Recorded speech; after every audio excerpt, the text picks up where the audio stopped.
run the race, the pace is too fast, you just won't last. You like to think you're never wrong. You live what you learn. You have to act like you're someone. You live what you learn. You want someone to hurt like you. You live what you learn. You wanna share what you've been through. You live what you learn. You like to think you'll never wrong. Think the game. You live what you learn. You have to act like you're someone. Think the game. You live what you learn. You want someone to hurt like you. Think the game. You live what you learn. You wanna share what you've been through. You live what you learn.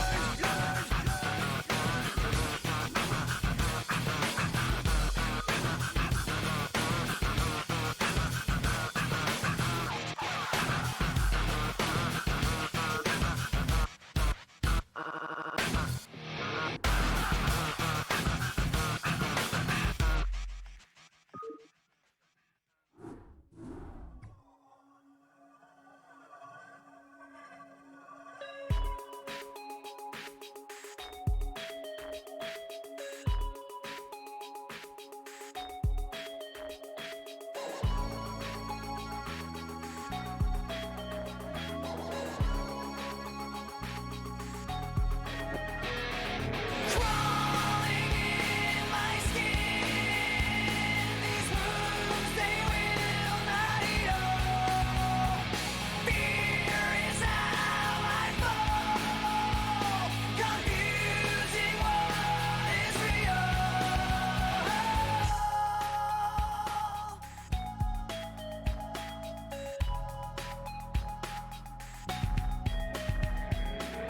There's something inside me that pulls beneath the surface, consuming, confusing. This lack of self-control I fear is never ending, controlling.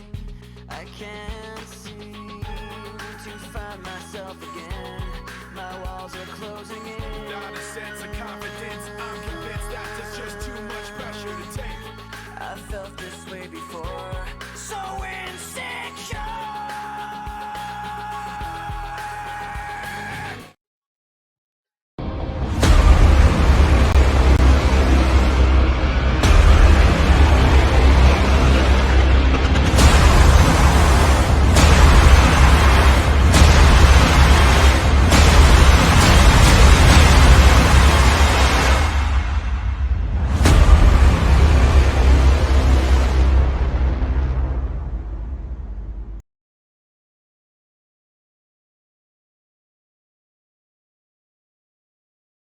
Hey, what's up, everybody? It's me, Doc Holiday, and joining me, of course, is going to be Laser Snipe, and we are here today to cast this show match for you guys. It's gonna be Crossy versus Dragon. Gonna be really good stuff.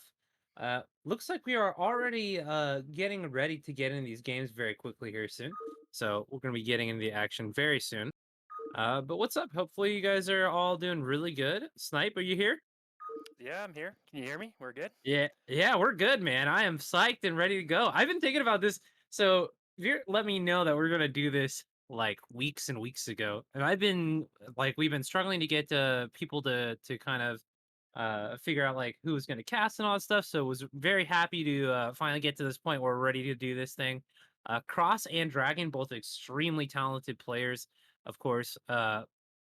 Dragon very specifically considered to be very macro oriented. Crossy, a player that will, I mean, is not uncomfortable playing the macro game, but does often kind of throw in a little bit more creativity. Likes to cut corners and get away with a lot of really strong, kind of ridiculous macro plays and all that stuff too. So it should be a really strong best of nine series. I'm very looking forward to casting this. How have you been, man? I've been good, and yeah, I'm looking forward to these games as well. I actually casted Dragon earlier today in the BSL Gosu League Finals. So if you have not seen that, of course you should go check that out. Great matches there. But yeah, these two have played each other a ton of times in a lot of different tournaments as well, like NASL. I believe they played in a finals there, and they also played in Rogue City Rumble. number of other tournaments, so probably very familiar with each other. So I don't know. Can they bring something a little bit tricky today, a little bit different to try and take a game or two here? Yeah, I gotta assume that they're pretty familiar with each other. It sounds like we're gonna be heading into the game right away. So let's go ahead and hop on in and see how they match up. Yeah, it looks like the maps were all predetermined. While we're waiting for this game to start, I should mention all 9 games will be played either way, no matter the result here. And the players will be getting money for each win, I believe. So I think it's $4 per win, and whoever wins the best of 9, so whoever gets to 5 wins total or more, will get an additional $14 on top of that. So Yeah, which is I think a great format for show matches specifically. That way we get to see a bunch of matches regardless of you know the outcome of the first XYZ games. So pretty cool to have this type of format. And of course, it still keeps the players trying to play their best to make a little bit of extra cash on top of it. So, but let's see. yeah, exactly. Looks like our players are both in the game here. Just waiting for Drag to pick his race. Being a little slow, maybe. But then we'll hop in. First map will be Eclipse, 2-player map. Oh, he's wondering. Drag's wondering if I'm coming. He's just waiting for the Uh, casters. Okay, no worries, no worries. Yeah, smart. yeah, yeah. It's Guess it doesn't hard, work man. out. Doing all the Yeah. logistics and stuff. It's hard to coordinate this type of thing. But here we go. So in the top right hand corner, Spawny is that gray? Oh man, that's a terrible color for Protoss. Spawny is the gray Protoss. We've got Dragon. Okay, good. We can do the switch here on the colors. I was wondering. And then in the bottom left, in the red, we have Soul Z CR, otherwise known as Cross or Crossy. Alrighty. Well, I am personally a big Crossy fan. Uh, I think he's a great guy just in general to talk to and stuff like that. Super nice. Always very social with me. So I'm a little bit other than racial bias, like just due to my interactions with Crossy, I'm super rooting for Crossy just because I don't know. He's someone I've interacted with a lot. But all things being equal, who's got your vote for who you want to win? Well, I have to go with Dragon too. Basically, I know him in real life. Like we're buddies. I introduced him to StarCraft actually. So What? yeah, way back when we were in junior high or something like that. But yep, I do have to give my vote to him. Although I will agree, Crossy's a great guy, really great guy. I've had him on my team in CPL as a coach. He's used me as a punching bag a number of times as well to kind of try and teach and show some of his Zerg students what's up. So uh, I like both of these players. I don't mind who wins, but I got to go for Dragon here. Alrighty, so we do have the early scout here coming off of their place in the pylon, so that generally indicates a forge fast expand. Is that correct? Generally, but because he sent this out and sees the pool timing, we'll see what he wants to do. He probably will go for a forge here, but if he scouted that early and saw like a hatch first, he could easily just go ahead and throw down his nexus. So yeah, it's just going to be a little bit later of a forge than you might normally see because he got that early scout off. Cutting a little bit of a corner here, just getting that extra income when he can. Very nice, very nice. And I mean, the pool timing isn't so drastic that it's going to force any kind of like ridiculous cannon early in the game or anything like that. So we're going to go ahead and head on into like a pretty standard timed opener here. Looks like we're going to take our third before the natural expansion. My assumption is that he just didn't want to have to deal with the probe at the natural. So taking that third's not a big deal here. But Eclipse is such a figured out map. It's like very it's been played a lot here, It's not like some of the maps that we're seeing in like the BSL race championships and stuff like that, where we're getting crazy things like Troy. Both these players are going to be really comfortable playing their game on this. What would you expect to see from Dragon going forward here? Because it sounds like you're fairly familiar with him as a player. Yeah, most of the time he would go something pretty standard, straight up. He does have a couple of different builds he can mix in here. I expect we'll just see him play like solid macro games most of the time here. Play more reactionary style, right? Like you can see he's keeping his probe alive, getting that full scouting information. He wants to know exactly what Crossy is doing so he knows what he can kind of get away with. He's a player that likes to skirt the line, like get away with the bare minimum he can to try and get a further ahead in the later stages of the game. Yeah, that makes sense. He does have excellent late game army control, excellent late game macro, and all that stuff. So as long as you can accelerate your way by cutting corners like he did with the forge a little bit, that type of thing, I guess that definitely makes a lot of sense moving into the mid game here. So you expecting he's just going to be going for his standard one Stargate Corsair into Templar into, kind of like a two base push to take his third, that type of thing, or has he been doing anything kind of a little more stylistic lately? I haven't seen a ton of his PVZ lately, but in general, yes, I would agree that's probably what he wants to go for here. We'll have to wait and see. I mean, it will be reaction based on scouting, right? Like he could skip Stargate if he saw, for example, Crossy wasn't going for a normal layer timing, right? Or go into a later Zealot Archon type of push. I've seen that from him as well. But for the most part, I do expect you can see +1 has actually already been started here. So it looks like he started the +1 even before the Stargate in this case. So maybe wanting to get a little bit quicker of a +1 timing attack here. Yeah, so I'm looking forward to seeing what Crossy is going to do here. It seems like the in vogue style right now is to take 4 hatches as a Zerg player, and then make like a small number of Mutalisks early on. You make like 5 and force your Protoss opponent to really respond to that with a large number of Corsairs. Because Sarah's really not very good versus Mutalisks until you get to like a critical mass and they start really just erasing them. And so that early investment in 5 Mutalisks is really strong because it does force cannons and all kinds of stuff out of Protoss. And they just kind of have to take it like that. So we do have the Stargate coming up here so far for DragOn, as we're pointing out by our wonderful observer. +1 is well on its way by now. As you mentioned, it got started before even the Stargate. So a very heavy possibility of potential Zealot action coming up here in the future with that very fast +1. Um, but I am very curious to see what the route is going to be for Crossy. We don't see a fourth hatchery anywhere on the map for him, so it looks like this is going to be a bit more of a standard 3 hatch Spire into maybe 5 hatch Hydra, as was the kind of the trend for a while. So we do have our hatch coming down now here at the natural as the first of potentially 2 macro hatcheries, probably one going down at the third as well to SimCity off in a little bit here as in a minute. Um, but yeah, not expecting to see much meta play as we only have a single gas investment. So likely you're just going to be for that 2 pairs of Scourge that you see traditionally out of this build. Yeah, exactly. Veer kind of pointing out as well that the second gas hasn't been taken from Crossy yet, signaling that he doesn't want to go heavy into Mutalisk. He can still go for that 5 Mutalisk type play if he wants. And that 5 Mutalisk, as you said earlier, it's kind of like the magic number, right? He can one-shot probes with it as well and kind of force some extra defenses. Now, we do have DragOn adding in a second gateway at the natural. Of course, this will help him. If it is a heavy Mutalisk play, he can get his Archons together by having that second gateway at the natural. So I like that play from him.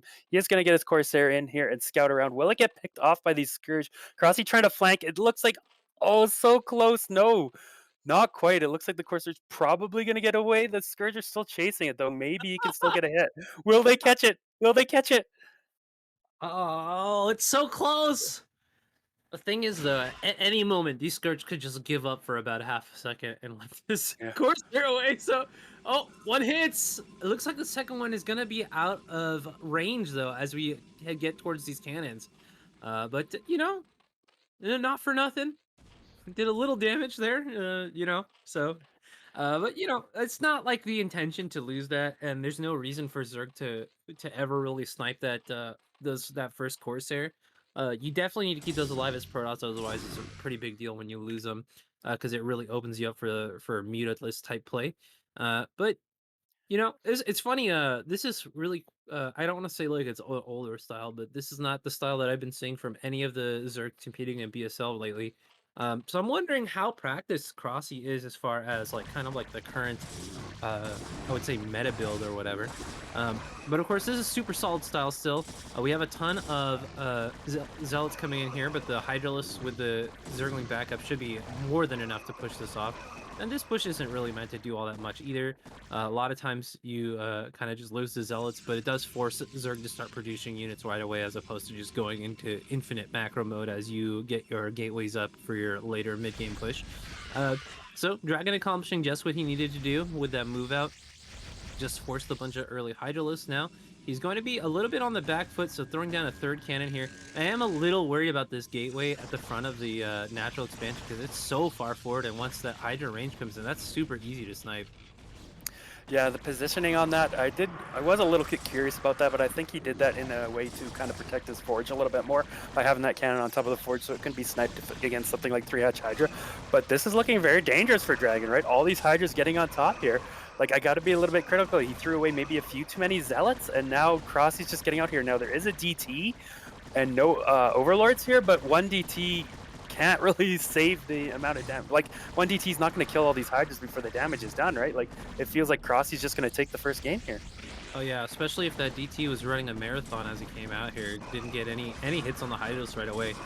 Doing his best back at the base to kind of like supply block Crossy a little bit and stop the ability for to continue streaming Hydros across the map. But yeah, that is the GG right away. A little bit unfortunate, but you know that's just sometimes how it goes. Very heavy early investment in the Hydras, and I just don't think that Dragon was expecting that many Hydras to come out so quickly. Yeah, the Corsairs really didn't get enough done to slow that Hydra production down. Drag didn't really have the cannons ready or the Templars ready to kind of storm the Hydralisks as they came in. Lost a few too many Zealots. All these things kind of added up and allowed Crossy to just run him over there and take game number one. So nicely played by him. Yeah, if that DT was out a little bit earlier, maybe we had, you know, another couple cannons earlier, just a little bit earlier, and maybe he holds there. But yeah, Grassi with a very decisive game number one just crushes into the natural expansion and destroys all of those cannons. So a little disappointing game number one. I definitely feel like that was not Dragon's, you know, best gameplay. Very much looking forward to seeing him have a little bit better of a start in game number two. Kind of show off what he's got because he's one of the most powerful Protosses in the foreign in the sorry in the NA scene. Of course, not quite getting to that level of like Bonneth and DeWalt, like who sit atop the foreign scene as like tyrants, but certainly very formidable opponent for Crossy, I would assume. Um, so really would like to see him kind of catch his stride a little bit better, and maybe you know, not just kind of have like a such an unfortunate early game. But even still, Crossy looking extremely good. His build was super clean. He didn't lose. He didn't have any kind of issues in the early or mid game getting his build going. You know, so no real nitpicks there. What do you? I mean, so okay, the one thing that really flabbergasted me a little bit was the initial gateway placement, as you saw at the beginning there. It seemed to be a bit of a liability. Normally, you see the gateway, the front of the gateway flush more with that forge, and I know you said it's likely that he was trying to protect the forge. I just feel like that was such a big problem for him because it was so easily sniped and opened up the door for the Hydras just to walk into the natural and get all over those cannons. Yeah, I bet. I mean, if he could have held the wall a little bit longer, maybe, but that's not I think the biggest issue in defending those Hydras. Just having like the Templars out, the cannons up sooner, not losing as many Zealots. Those things are all way bigger than that gateway placement, I would say. Like, yeah, it was easier to get sniped, but at the same time, I don't think that was the biggest issue. All right. I think we're jumping into the next game here. It is going to be on Medusa, which I tech we haven't seen in a long time. Normally, I would say this is kind of like a Zerg favored map. We'll see if Crossy wants to take advantage, right? There's those stacked temples, and a lot of times you can kind of kill those off as Zerg with like a bunch of lurkers, right? And then do a backstab lurker attack. And if Protoss prepares for that, then okay, you can't really do it. But if they prepare for it and you just play standard, all of a sudden Protoss is behind because they put all this extra investment into defending something that's not coming, right? Yeah, I mean, I feel like there's a lot of difficulties for Protoss in this map, not just because of the back base that you can kind of just like lurk her down really quickly, but also, you know, you have a reverse ramp, so early pulls can be a bit more of a problem, and pretty much like it's such a great map feature for Zerg in general in both matchups. But yeah, so early pull is going to be a lot stronger. And then of course Medusa is also, you know, 3-player map. So Zerg does have kind of this advantage in the mid game where they have a big army, and they can start taking over the map and make it very difficult for Protoss to kind of get out of their corner. And yeah, I feel like 3-player maps definitely generally favor Zerg now. Because of the back base, I think Protoss has a little bit more of an easy time getting off that two base, the normal two base.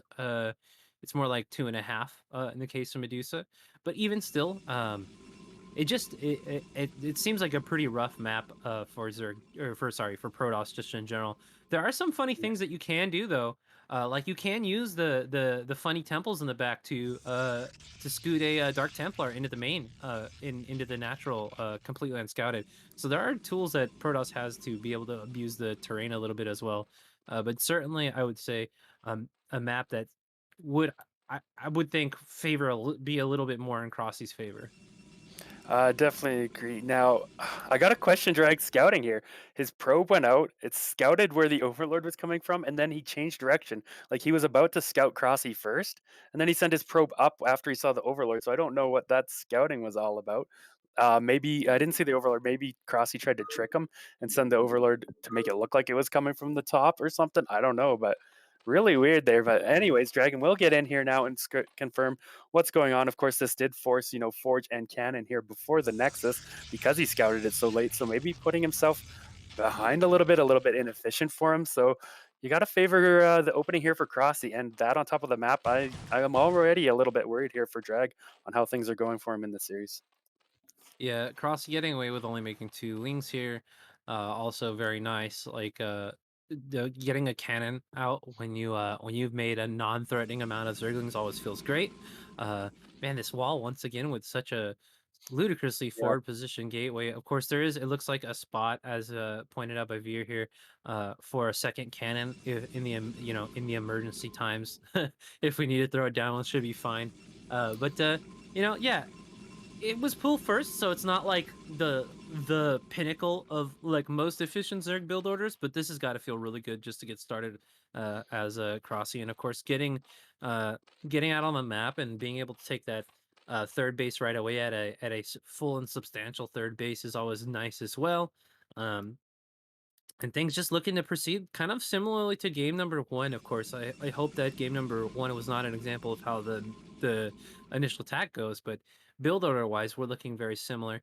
Looks like we have got the core on the way. No +1 yet, but we're just about to approach the.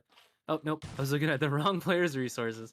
But we'll see how that +1 when that +1 gets started, or if we're gonna get a faster Corsair out on the map to scout everything.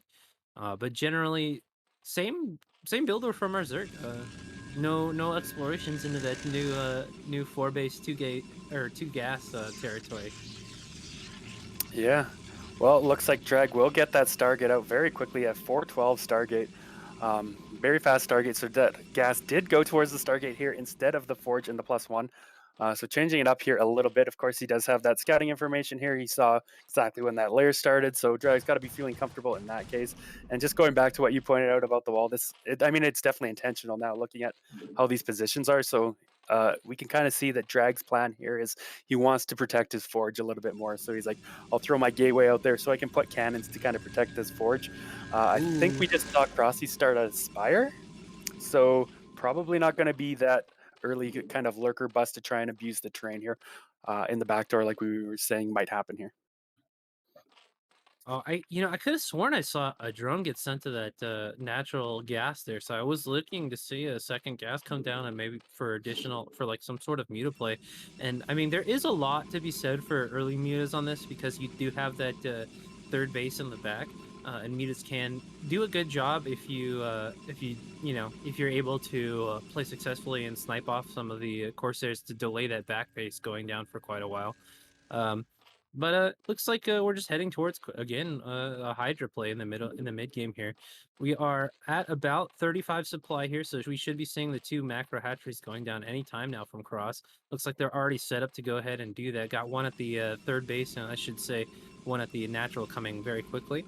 Yeah, so it looks like we're going to be heading once again towards Hydra play. And I mean, I gotta say, man, how do you feel about the hydras on this map? I feel like they're so strong because you just take control of the middle and you don't let Dragon take a third, and then you just kind of Yeah, out econ them over a long period of time. The 3 player maps are so tough for Protoss. yeah, it feels like just about any composition from Zerg is good on this map, but there is always that chance like Drag could take the base behind his base too, right? Even if he gets contained there. Of course, he will have to watch for potential backstabs still through those temples. That's what they're called. But We'll see how he wants to deal with that. Corsairs are going out. Doesn't look like they got sniped anyways, so that's nice. Second cannon is coming down in that location there, as we saw. So once again, just really wanting to protect that forge. Cannon coming down in the main as well to kind of protect that Stargate and the mineral line here a little bit in case Crossy did want to go for something like that 5 Mutalisks play that we talked about there in the first game. I am curious. I wonder if this is some kind of concession for Dragon versus Crossy, specifically, like the placement of the gateway. Because if he's expecting like Crossy to go for like a 3-hatch Hydra, and he is really worried about getting his forge sniped and having his upgrades delayed, that I mean, I'm wondering if this is just like a I know Crossy, he's gonna be a butthead if I don't put this back further back and protect it a little bit more with the placement here. Uh, or if this is just something he's been doing recently, because I you know, it's just I'm just not familiar with walling. Walling's like a foreign concept to us Zergs. You know what I mean? Like we we make a Sim City versus Zealots, and that's pretty much the only walls we'll ever make. Yeah, you got so few buildings to deal with. But Yeah. yeah, all right. Looks like speed is just finished up there in time for Drag to kind of run away from this army coming up from Cross here. Is this going to just be like a repeat situation of game one? The Hydras are just going to bust down the front here?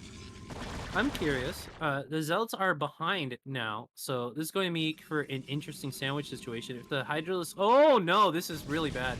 If we lose too many of those Corsairs, then we're going to have a big problem here for Dragon. But, so the Zealots here do function kind of like a dual purpose right now. They're going to be able to come on in here and sandwich the Hydras between the cannons if the Hydras get a little too adventurous, but also they did a decent job of zoning off the initial reinforcement waves as well. These Zealots trading extremely efficiently with the initial Hydralisk army here.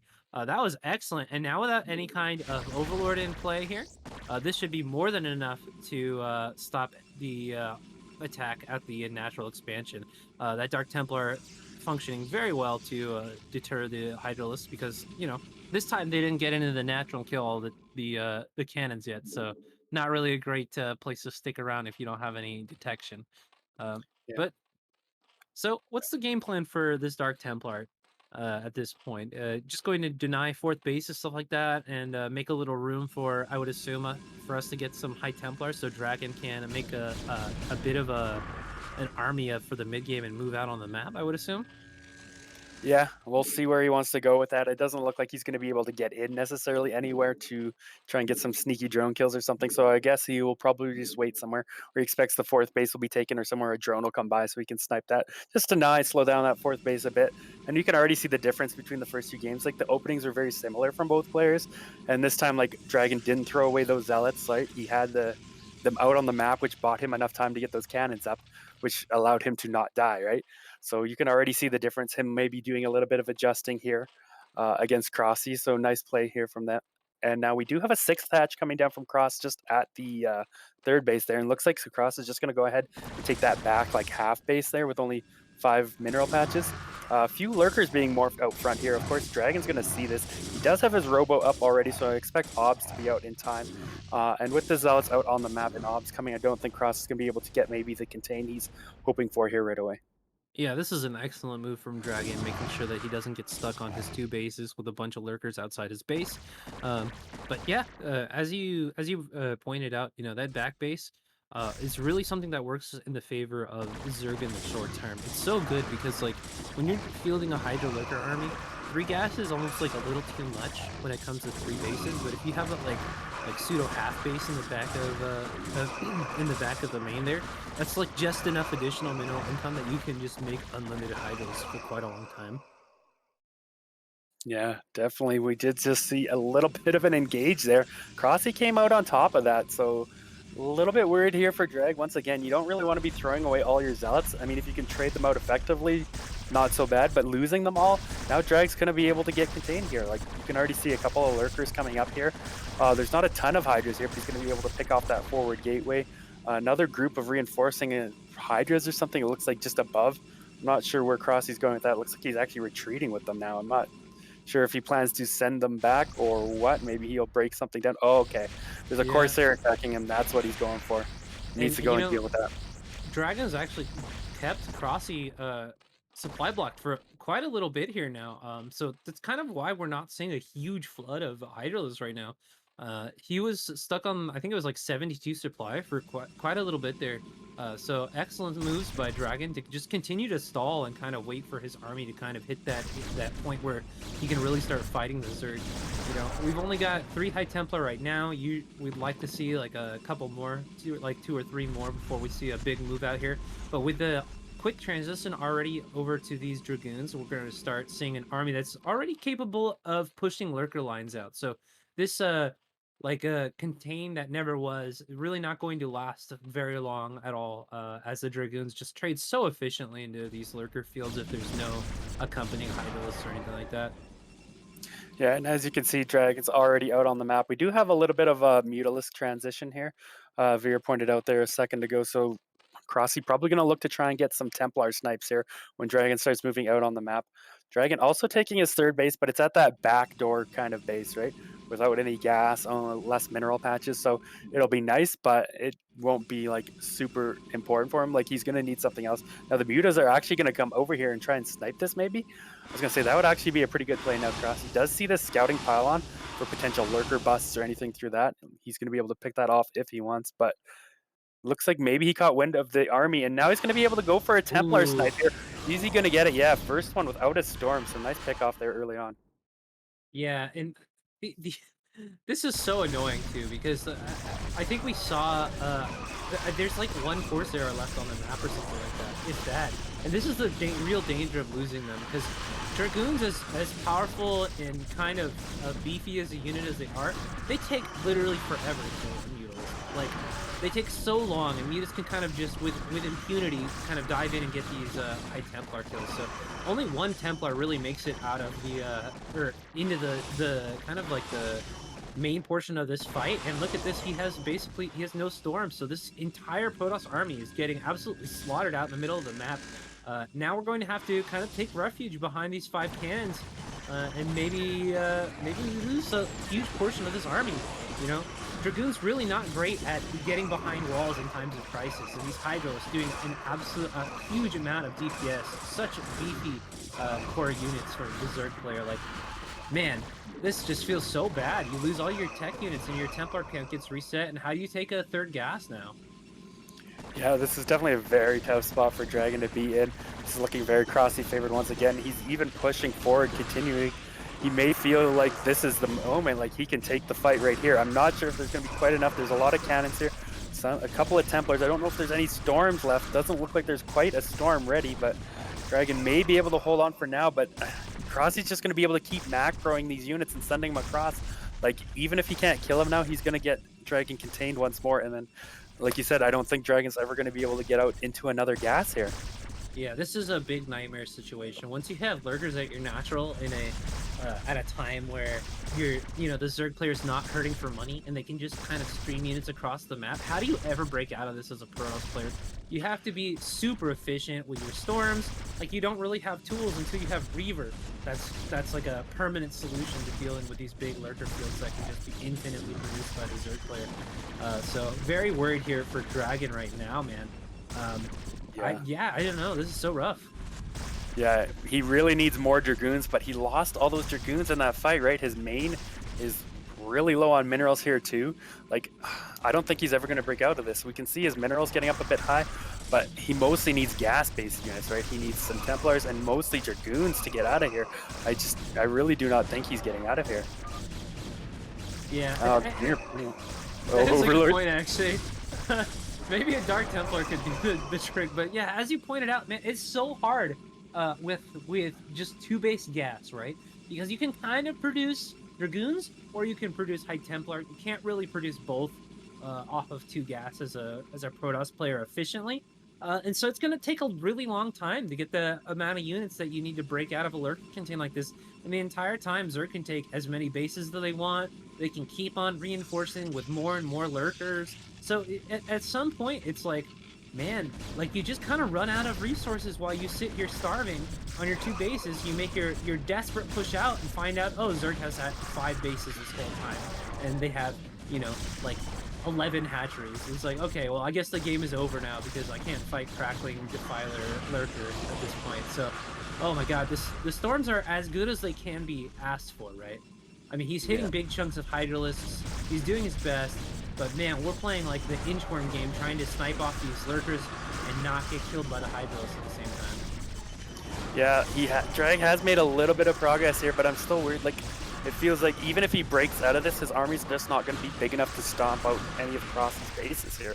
Like, Cross can just continuously produce units. Like, you can see Drag's been training as effectively as he can, but here come a bunch of Lings flanking from the side. Oh my Some god. Hydras as well. They're out of range of the Lurkers, which is nice for Drag, but will it be enough? It does look like Drag can maybe eventually break out. He's got a lot of units behind, but I don't know about sending the Zealots out here first. They're going to eat a lot of Lurker spines here.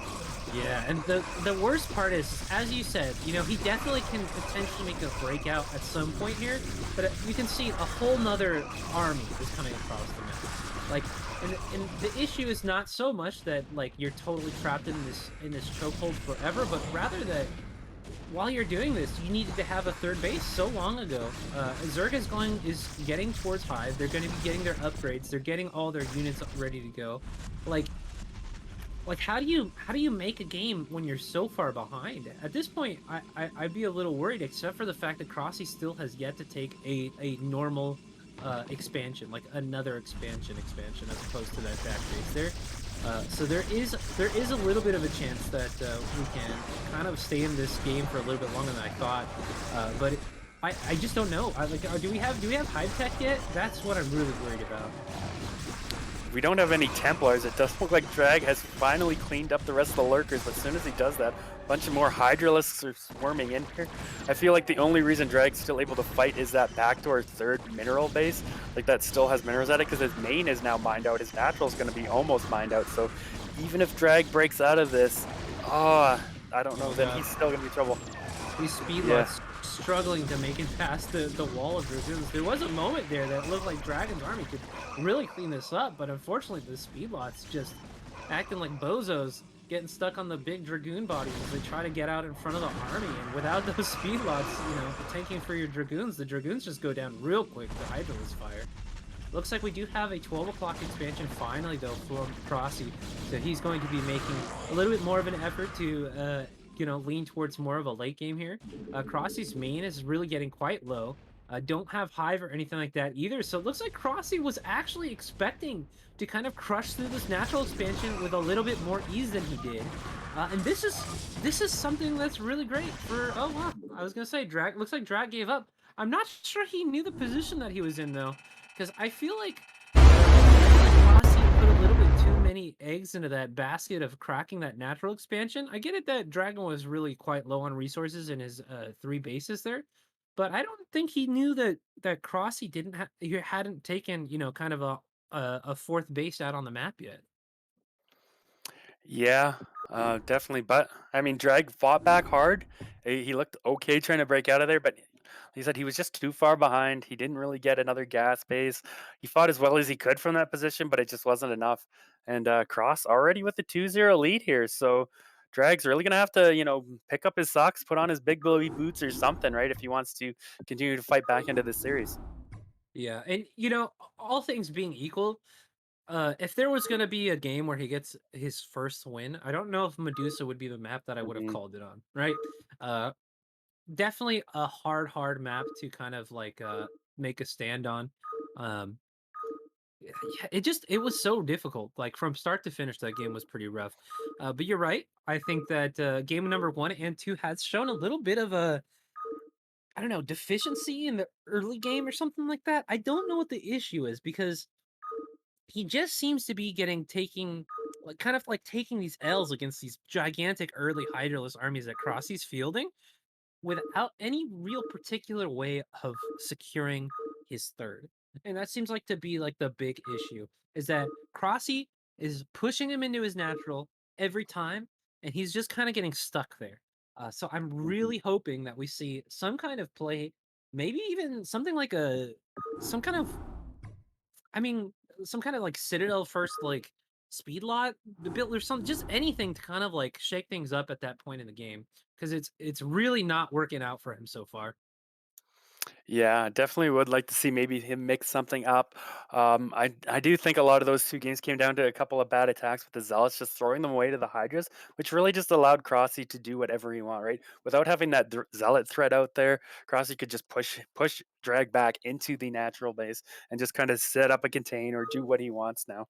We'll see if they can do anything. This is kind of an interesting map as well in the way of an Eddy here for game number three. I'm a pretty big fan of this map.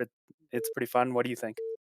Yeah, I this has been a map that I haven't seen in a while. I actually completely forgot the map. But yeah, like these are like pseudo standard when we're talking about like construction stuff like that.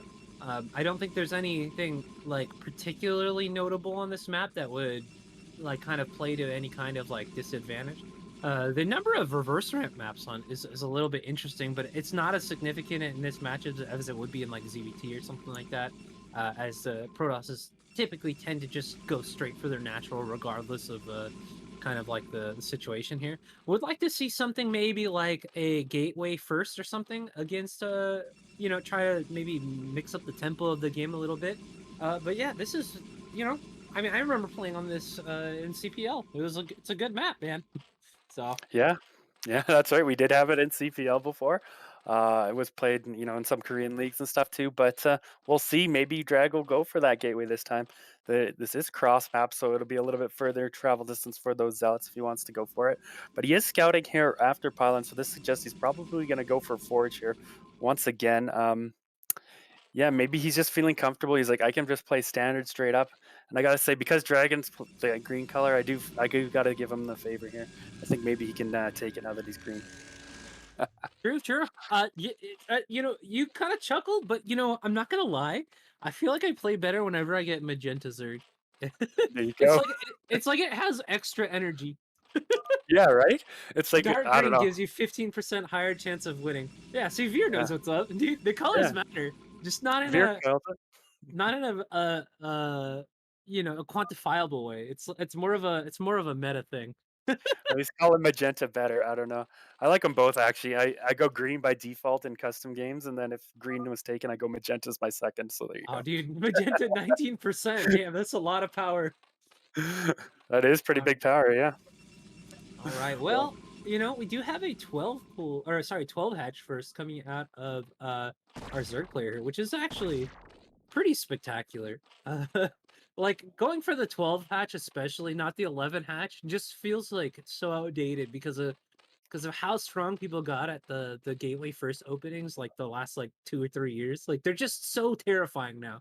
uh I never go 12 hatch anymore against even yeah. like the worst player because it's scary, but getting that extra drone makes a huge difference. Of course, now Dragon going for Forge Fast again without a cannon because he's going to go ahead and scout the whole thing as well. So things looking pretty even as far as the build order starts go here.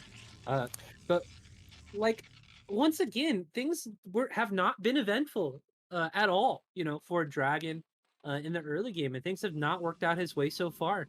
I don't know how this one's gonna go. Yeah, if things are the same as they are, we have the same type of wall, we have the same type of build order. Nothing seems to be changing. Is this like are we talking like definition of insanity type of thing here, or are we talking? Oh man, I screwed up first two games because I'm just shaking off the rust, and are we gonna clean this one up and finally get a W? Yeah, we'll have to see now. Cross, he did have a few warm up games. He was playing in the BSL Race Wars here just before this, where Drag was just watching those. So maybe Crossy's hands are a little bit more warmed up. So after Drag's got a couple of games in here, maybe he'll be playing a little bit better. He'll be in a bit better shape. We'll see how this one plays out. And if it still goes bad for him and he still keeps doing this, then we got to, start questioning that definition of insanity, as you were saying there, right? But as it is, he's got his core coming down, so everything just looking stock standard here for Dragon once again. Of course, he did cut the corners a little bit more or a little bit differently because of that early hatchery. He knew he could get away with some faster gateway before cannon, gas before cannon, and all that. So a little bit fast forward, or both builds are a little bit further ahead than maybe the previous games. But the situation could still very well end up in the same we've seen in the first two games, right? Yeah, certainly. One thing that I really like for Zerg, and then I guess later game for Protoss is I kind of like the third for Zerg a bit.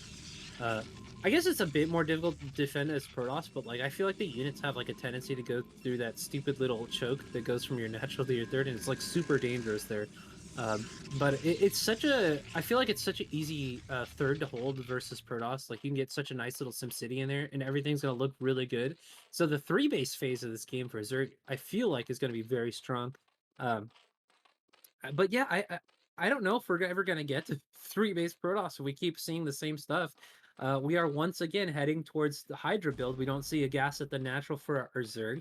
We don't see, any kind of like a four hatch type of play coming. So it's once again is going to be Hydralist, and DragOn has really shown a propensity for losing his natural expansion to this. So I'm a little concerned here that we're just going to have another repeat, and I don't know what has changed. Are you seeing any differences here as far as preference or preparation for this kind of attack? Not particularly. Are we just gonna watch like 9 games of the exact same thing? I Oh my don't know. god, would that be the saddest thing in the universe? I would feel so bad. Um, Cross just wins 9-0 from Hydralisk, 5 hatch Hydric yeah, attack. like 30 minutes from now, and here come the Hydralists once again. Game 7, here they come again. You're pointing out that we have a second gas here, but this is again, not gonna be on time for like some kind of muta play. This is just to prepare for that the later phase where we're getting +1 and we have both of our Hydralisk upgrades and everything like that. But I wouldn't assume anything crazy is on the way here.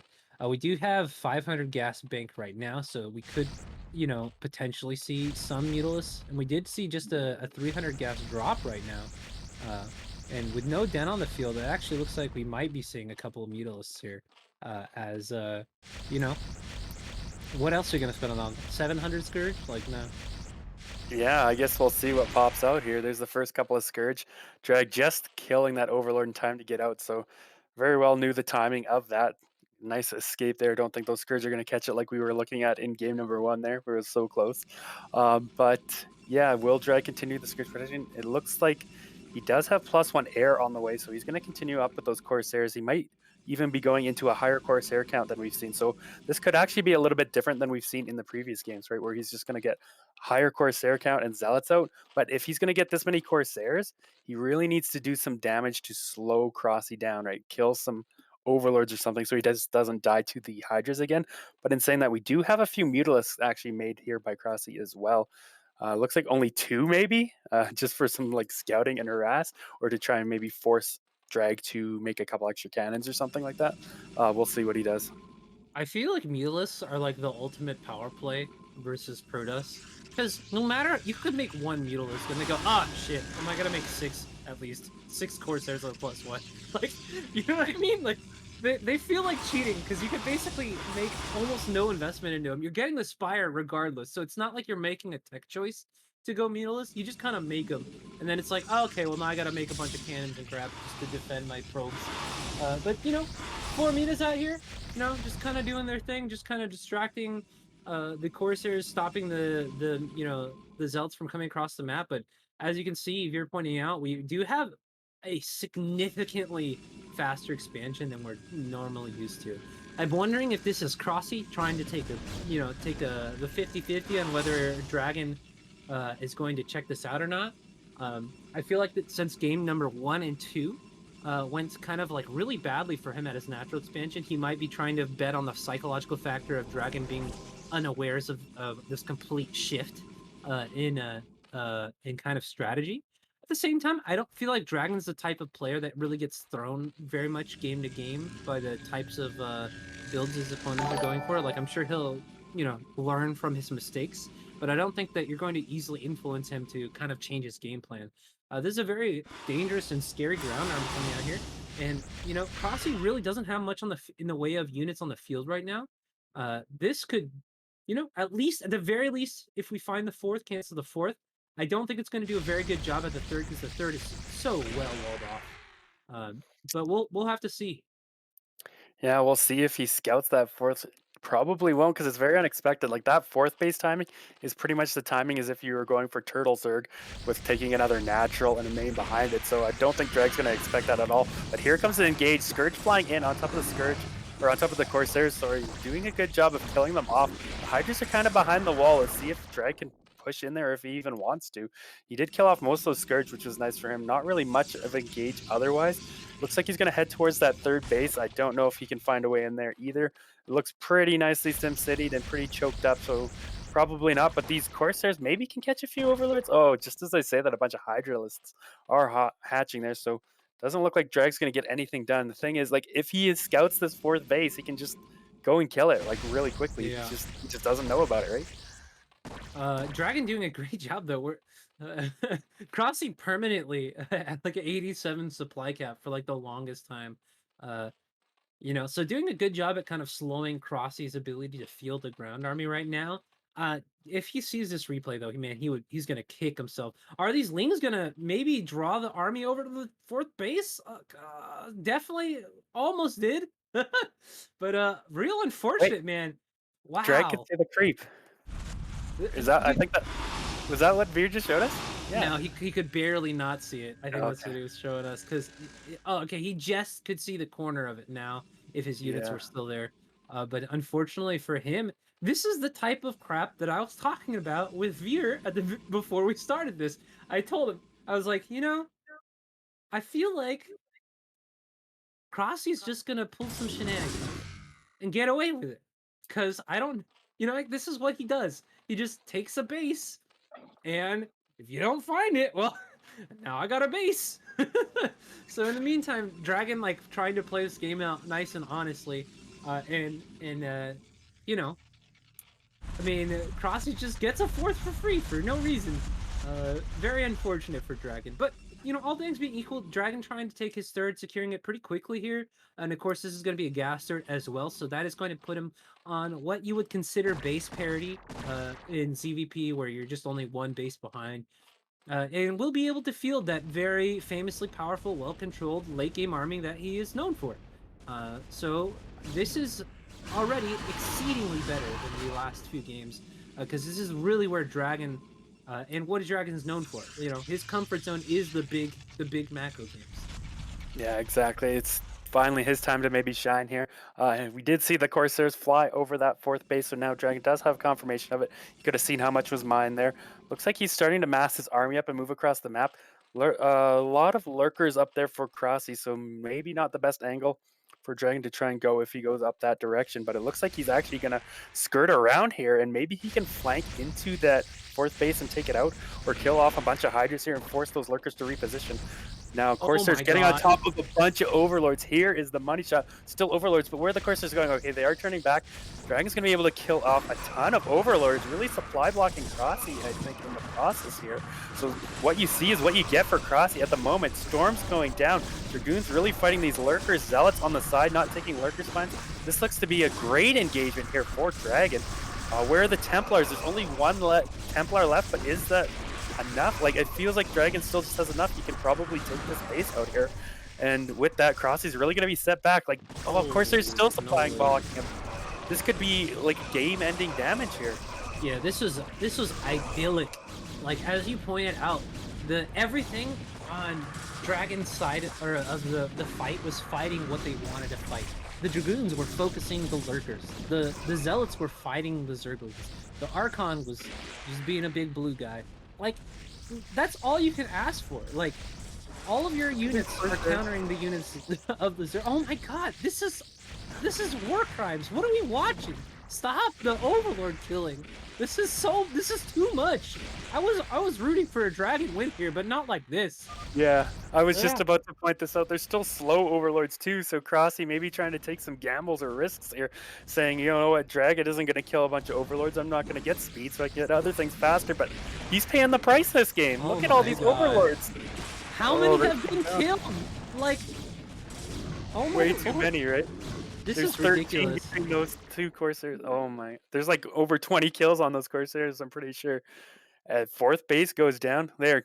30 kills, 30 almost the same as kills. there. Oh Wow. my god. That's Disgusting. 3,000 minerals, dude. That's a That's whole pretty, army. Yeah. Now Dragon's got his fourth base coming up. Like things are looking really good. He's twice the supply here now of Crossy, continuing to push forward. Oh my god, the Coursers coming in to kill some more Overlords as well. Storm's Yeah, going down on these lurkers. What can Crossy do? This is looking really good for Dragon. I think he's going to be able to take this game. oh my god. There's one Hydralisk left to defend these poor floating slow boys. Even Storm on the Overlords to kill him faster. GG is called. Yeah, very nicely done. So, like I said, Green gave Drag the power he needed to take his first victory here. Nice to see, though, that it's not like 3-0 going into this. So we have a bit of a series now. Could you imagine being one of Crossy's larva and he's like, all right, larva, we need some supply. It's time for you to be an overlord. I'd be like, fuck that, dude. Nah, I'll be anything but an overlord, dude. You make me a drone, I'll be a hydralist. You can even make me a zergling. I don't give a shit. I'm not being an overlord. This is ridiculous. He's just out here murdering them, and you're not doing shit about it. Oh Oh, my god. definitely not in that game, right? It's like, can you at least get speed if you're going to make me an Overlord? Like, come Yeah, seriously. Although to be fair, why get speed if you could get one more lurker? You know what I mean? on. Hey, there you go. Lurker, good unit. But wow, But yeah. then, yeah. But yeah, speed would have saved a few Overlords potentially here. Oh yeah, a few. So, yeah, maybe a few more than a few. But yeah, nice to see. We'll be moving on to a game four. I'm not sure what map it is. We got Veer just looking for whatever map it might be. I do have the list somewhere. I can try and find it. Let's see if I can find it before Veer can find it. So I know what the fourth map is. Okay, Overwatch. Right, another two-player map coming up here. Pretty comfortable map. I mean, it was very popular, played a lot the last couple of years. It's maybe fallen out of favor recently, but was a very almost like the standard two-player map for a while, I would say. Man, well, what a nice breakout game.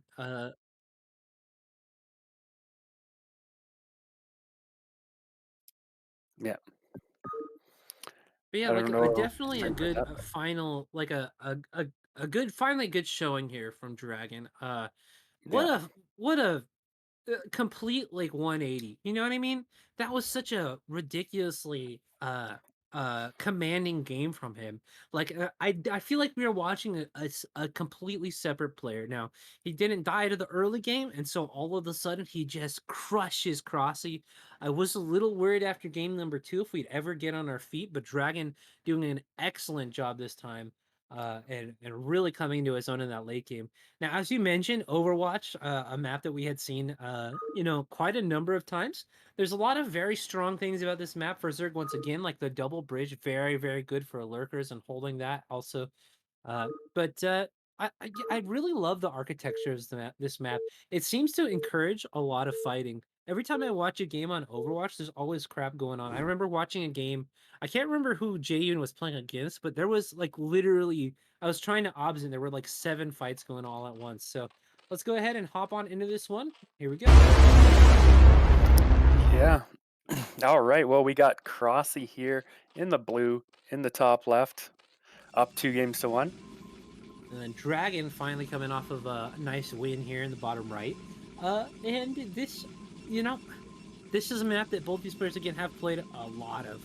It seems like we're kind of doing a greatest hits tour of like the last couple of years. I really like seeing these maps, specifically because I feel like I really like it when we're doing a show match, to find a map pool where both players are very comfortable on.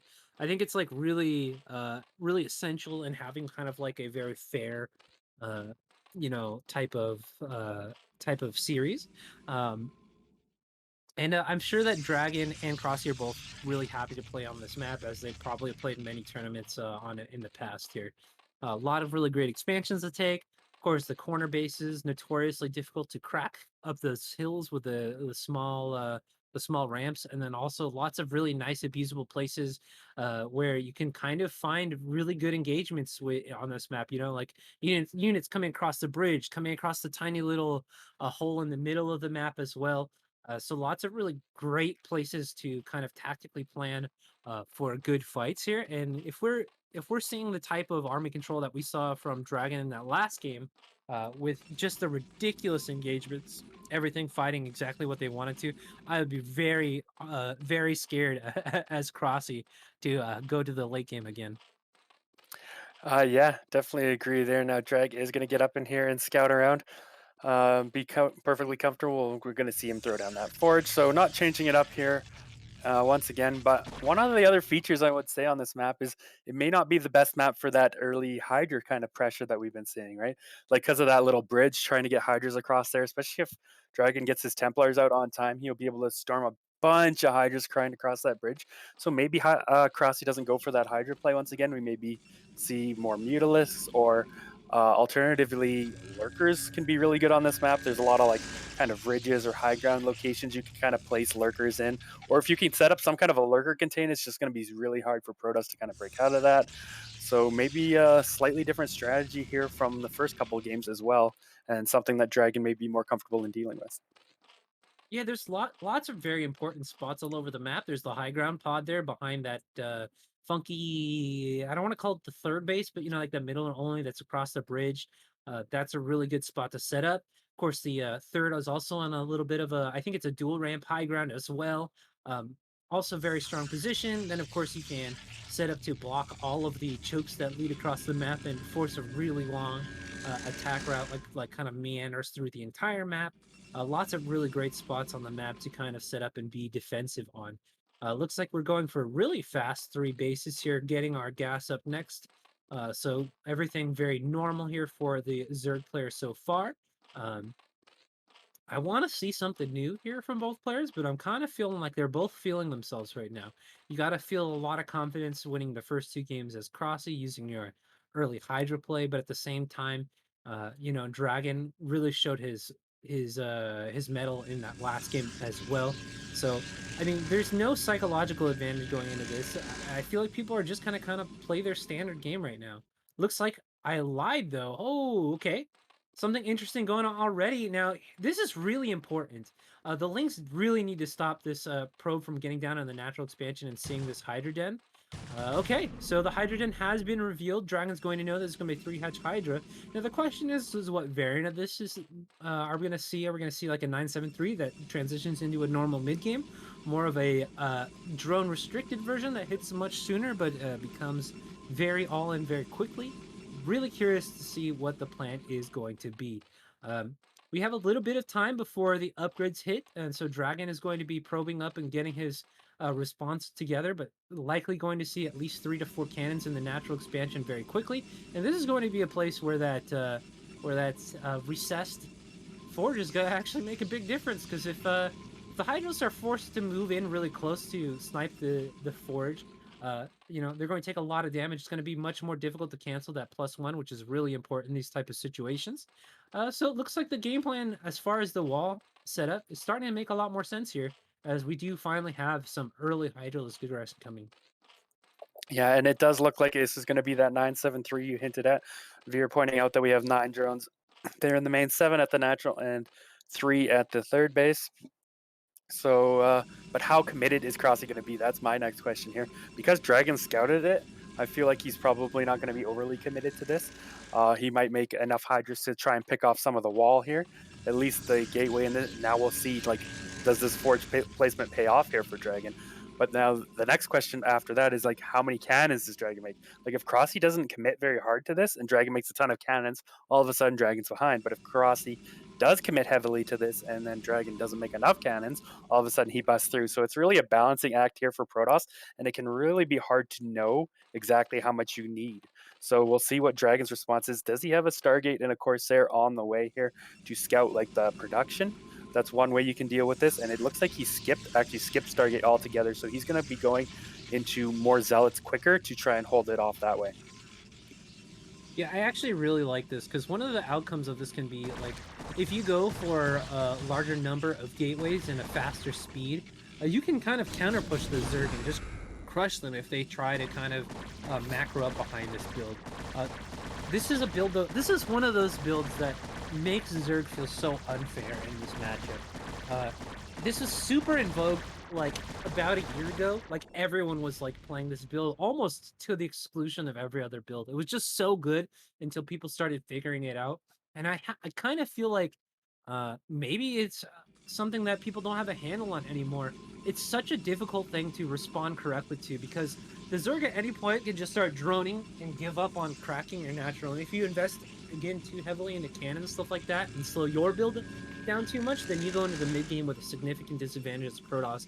It looks like Dragon, though, has got such a measured little response going on right here. He loses that front gateway, but he's not deterred. You know, we have 6 cannons, which is, you know, I would say a pretty significant investment here, but it's not like this was a small number of Hydralisks from Crossy.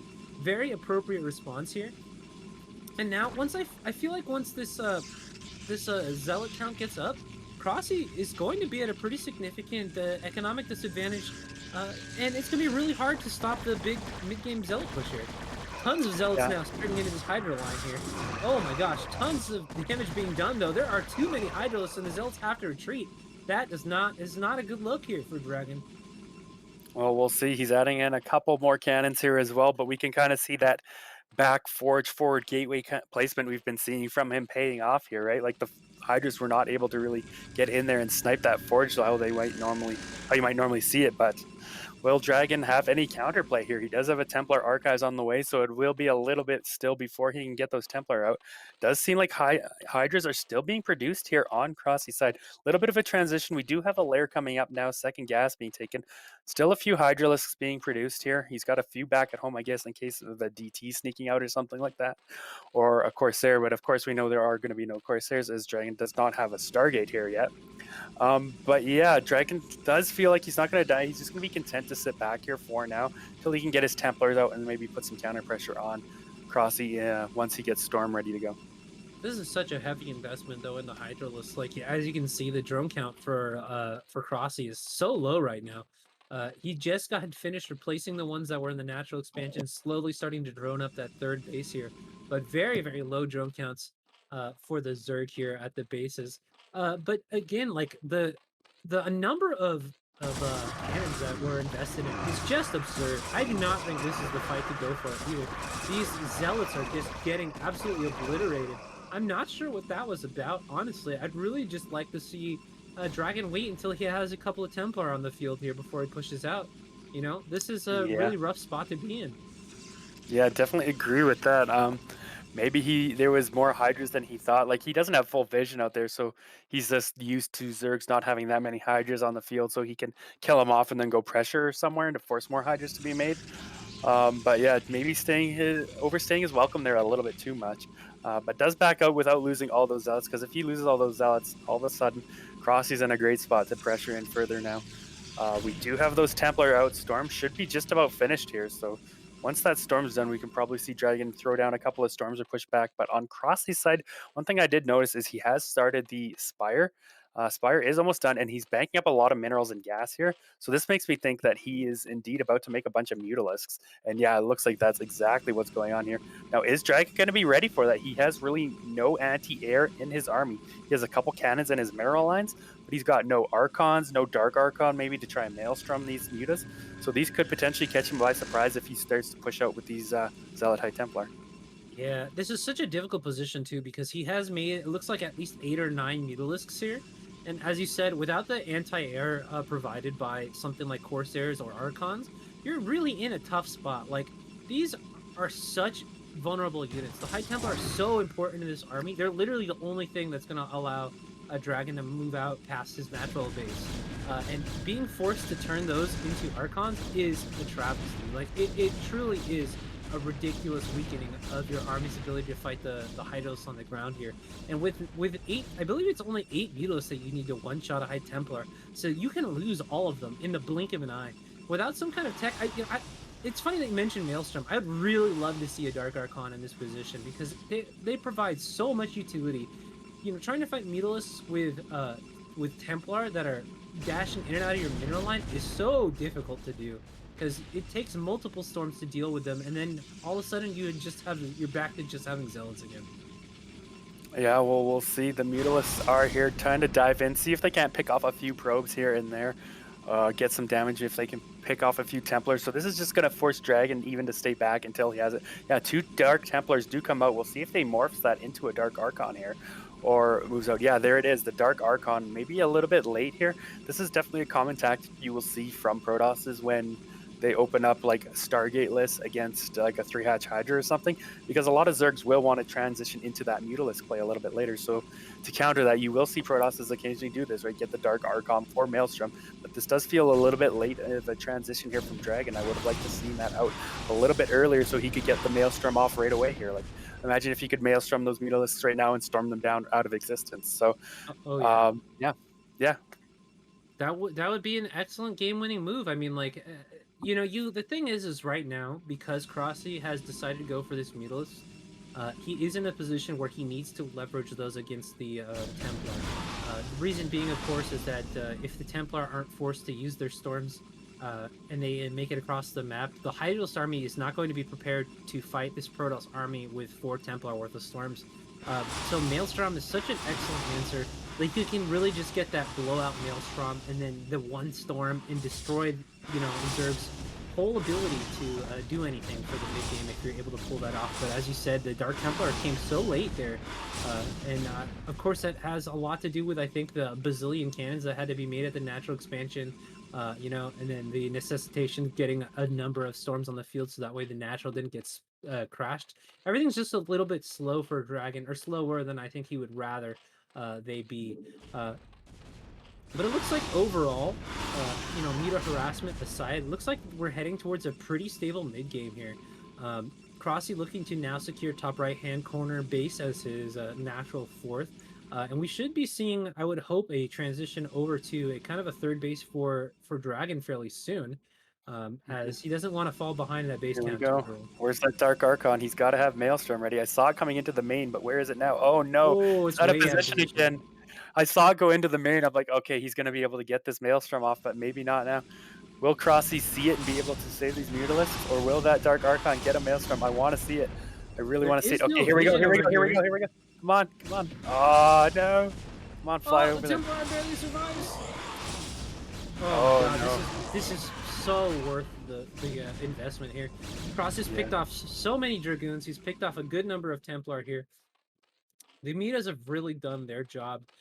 As you can see, the transition over to Lurker Hydra has really already come to fruition. So anything left that these Mutas could possibly do here is just going to be bonus mode.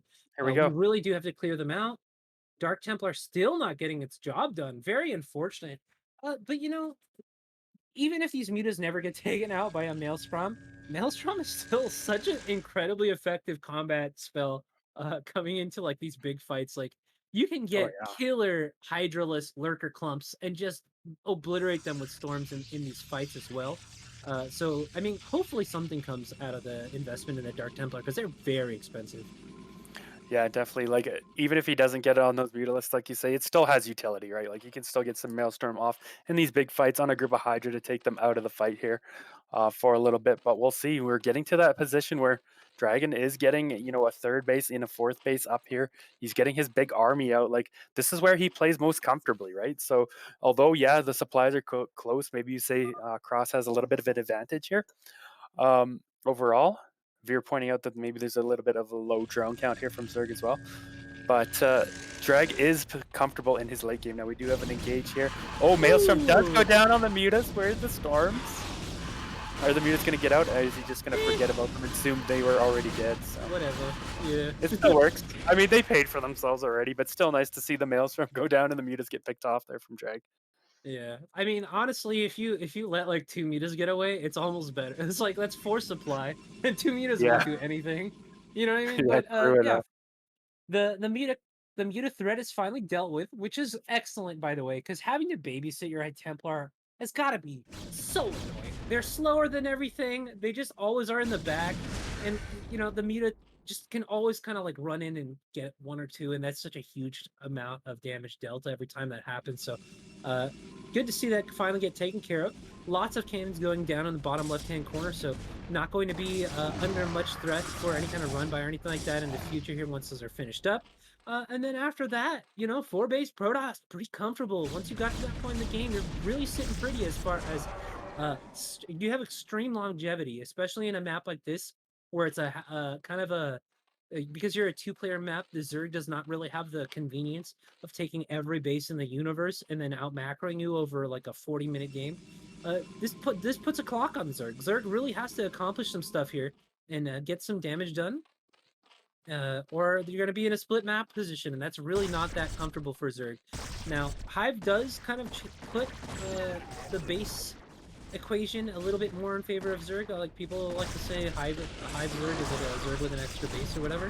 But I mean, this is just not a situation I think Crossy wants to find himself in if he could avoid it. Very nice little flanking army. I really love the way that Crossy plays just in general. He's very aggressive and uses a significant number of different armies to just get things done. This could potentially do some serious damage up here. No Templar at this base, actually. Very surprising. A bit of a misstep here. But the cannon's going to be enough, and then the flanking army should be enough to take all this out. So this army kind of a bunch of free supply here for DragOn, and being supply efficient is going to be what really makes the game here for him. Yeah, definitely. Now, Crossy did manage to pick off that Dark Archon, so no more Dark Archon or Maelstrom. We could potentially see another transition into Muta at some point if Crossy wants. I don't know if we'll see it, but there is that option there now as well. Looks like Defiler Mount coming out here for Crossy, so he's going to get Defilers out on the field here soon, be able to get those Plagues and Dark Swarms off, which will really harm the current army of Drag, right? Like a Plague on top of that many Dragoons would be amazing, plus a Dark Swarm would just negate so much damage coming up from this Protoss army. So we'll see, like, now DragOn taking 5th base, but so is Crossy, or at least positioning himself to do so. And then we're going to get into that kind of split map situation that you were talking about, right? Both sides are going to have all the gas bases taken, just going to have those 2 mineral bases in the middle. And in that kind of situation, maybe Protoss can trade a lot more effectively. But here we go, Protoss trying to bust his way up here.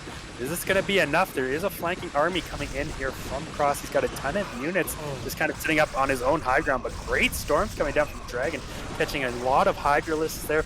Bunch of Lurkers flanking in from the back. This is mostly Dragoon Templar. There's a lot of Zealots actually in this army, but what does Crossy have? Like, it feels like DragOn's just trading really effectively despite Crossy having the supply advantage.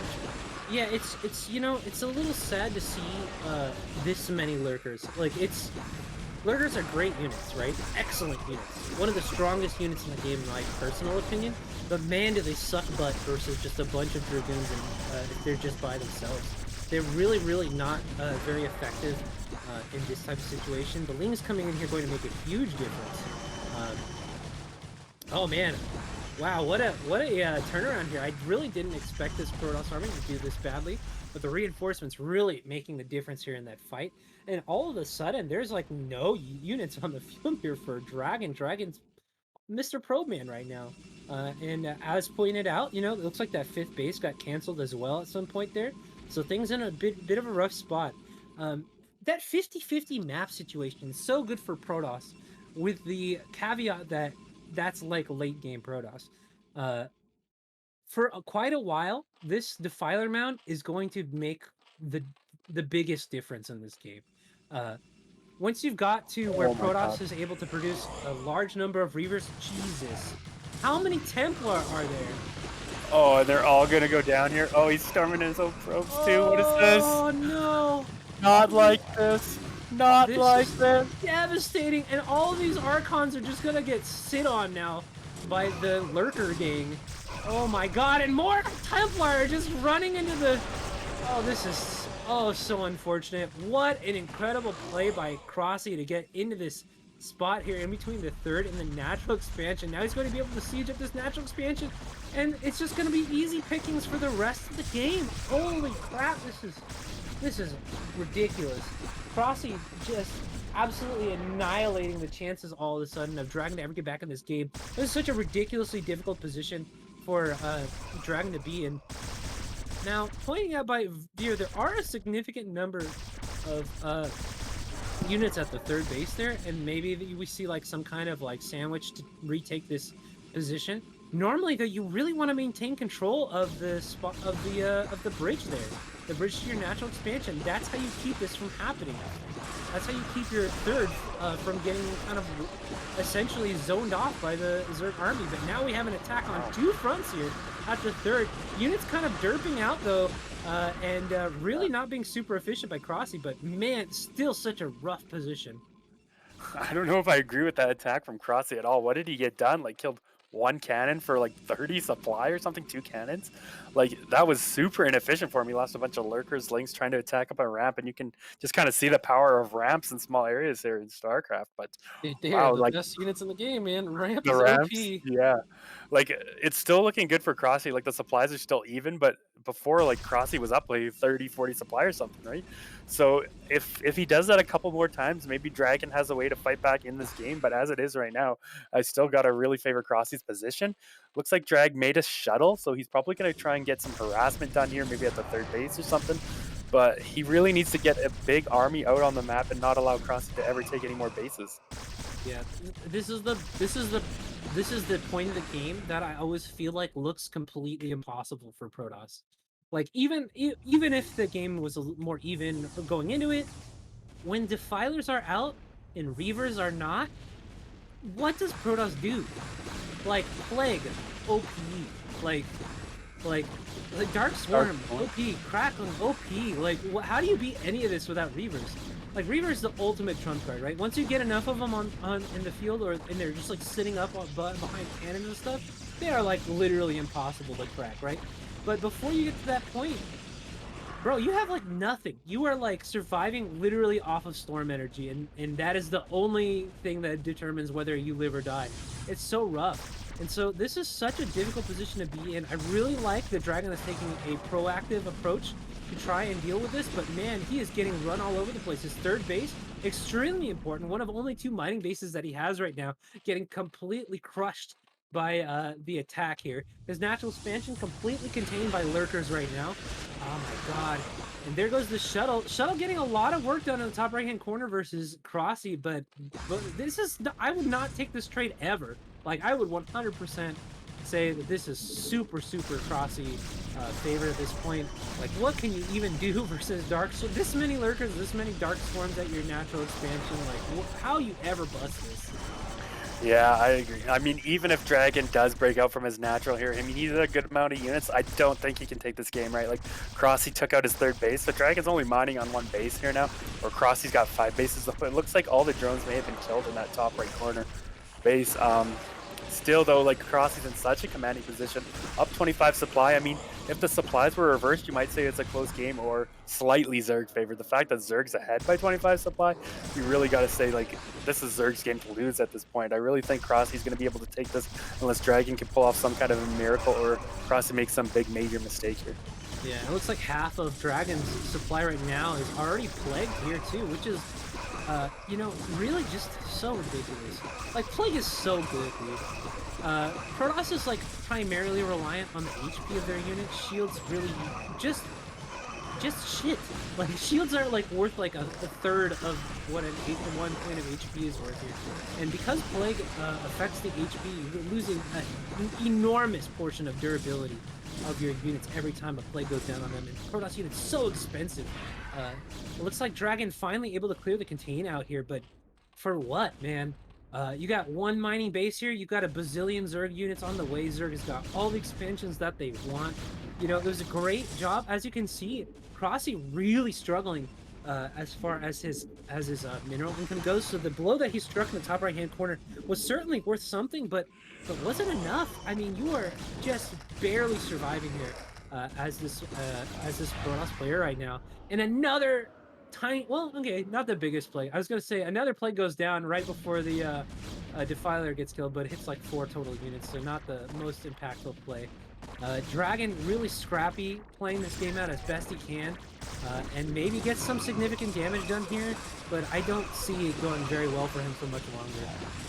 Yeah, we're gonna need like miraculous storms here or something. Now, if Dragon could break this base and then the opposite base there at 9 o'clock, maybe he could get something done. But I just don't feel like there's gonna be enough units here. Massive storms going down. So many storms going down. Where are the units though? Crossy is really starved for minerals. You can look, he's got no bank going on whatsoever. If this drone line gets cleared out, you know, I mean, Crossy really doesn't have that many minerals. I don't know how healthy the left side of the map is right now. I think the 9 o'clock is just barely droned up right now, and this is a pretty significant army from DragOn. There's no units right now on the field here for Crossy. DragOn, while, you know, only on 84 supply. Oh my god, and the Dark Templar's getting in there and killing more units. What What's is happening right now? Is Drag gonna come back and win this game? I don't know. Like, Crossy's only mining from one base now as well, and that's the top corner, right? Oh my lord. Is Dragon actually gonna come back and win this? Snipe, what is happening, dude? Why I don't know. why do I never make these comebacks in my games? How does this I know, I don't feel the get same it. way. Alright, now Crossy is transferring a bunch of drones over here, did clear out that Dark Templar, so he is back to 2-base mining. Dragon is retaking his 3rd base, though. Can Dragon get across the map and kill that base? If he kills that base, all of a sudden we're gonna have like 2-base Dragon gets 1-base Crossy. The obs saw it. There's no lurkers. So with no lurkers, you just kind of walk up there and kill the shit, right? Like, look at his army. Dragon's army is not a low-tech army.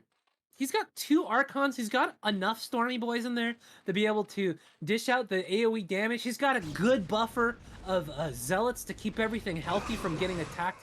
You know, now these Dragoons, though, being a little bit a little chubby on the ramp here. Maybe you need to. Oh my God! If Storm can hit that mineral line, not enough energy on the High Templar in front. But this is such a precarious position. This is such an important base here for crossing. If Dragon can just get up there, oh man, those are scary. Yeah, I feel like he wasted his window. The Dragoons are kind of body blocking his whole army. If his whole army had gotten up there in time, like before the lurkers got over here and burrowed, then all of a sudden this fight looks a lot different. I think Dragon maybe could have taken out that base, but now that the lurker's up there, it's going to be very hard for Dragon to take it out with what he has. Now he is retaking his base, so are we going to like stabilize into like something here? Oh no, a bunch of links. Where's the storm? Where's the storm? So expensive. Oh. Oh, one storm goes down for his traffic. He almost kills himself. Oh my god, this is catastrophic.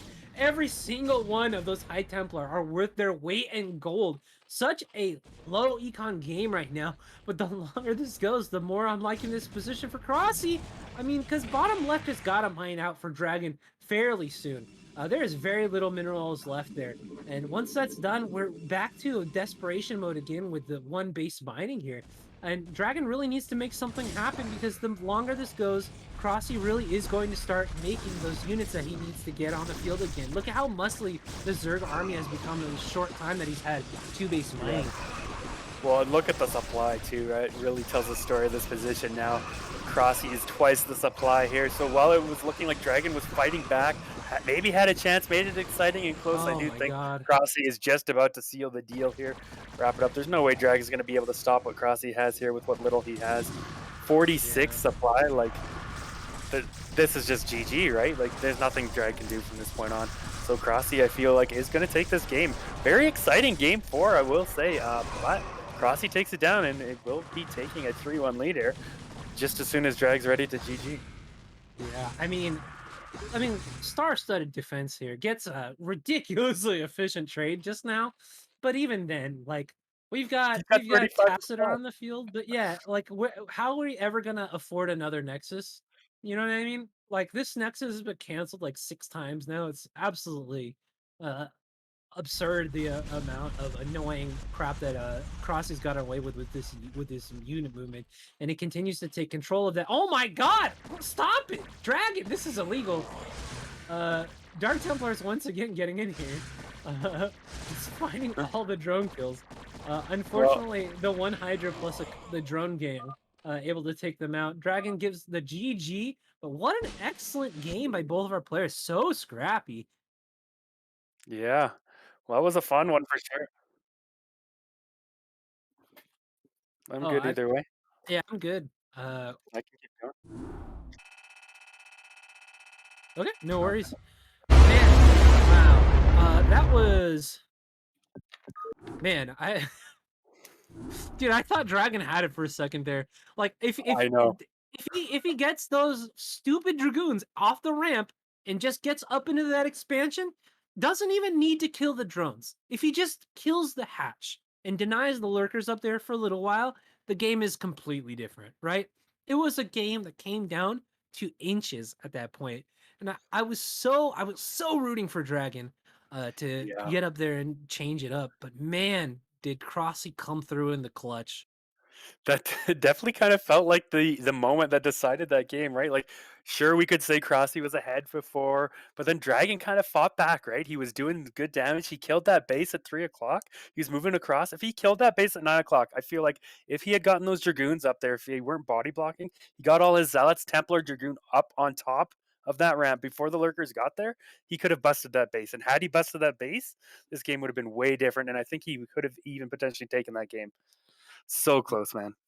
Yeah, I have to say though, I was very surprised at the way that Dragon played that out. There were a lot of situations I think there that should have never happened. I feel like control of the bridges outside your natural is absolutely essential in Overwatch. Like one of the most important things to never give up. There's been games where I put like two or three lurkers there and just forgot about it, and then someone just walks in and does that thing where they just cut off your third base. That is such a ridiculously difficult thing to deal with, and it happened to Dragon multiple times. I was super surprised that we just didn't have like two Templar there and like four Zealots just choking that up, because it's so easy to just stick one zealot in there at a time and then storm anything that tries to fight it over and over and over again and just keep that super secure. But Crossy really abused Dragon's ability to kind of keep control of that bridge. And he got into so many great positions. There were many times where there were lurkers right outside his natural expansion.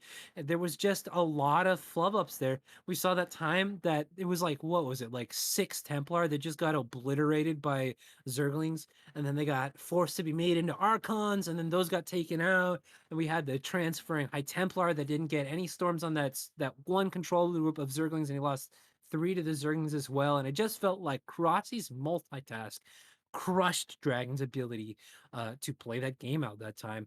And I have to say, I felt like it was like as close as it was. Some of the nuanced things that we saw going or going on in that game really indicated to me that Crossy is just right now so much stronger than Dragon when it comes to those multitask type of you know components to his play. It was terrifying to watch what was going on to Dragon.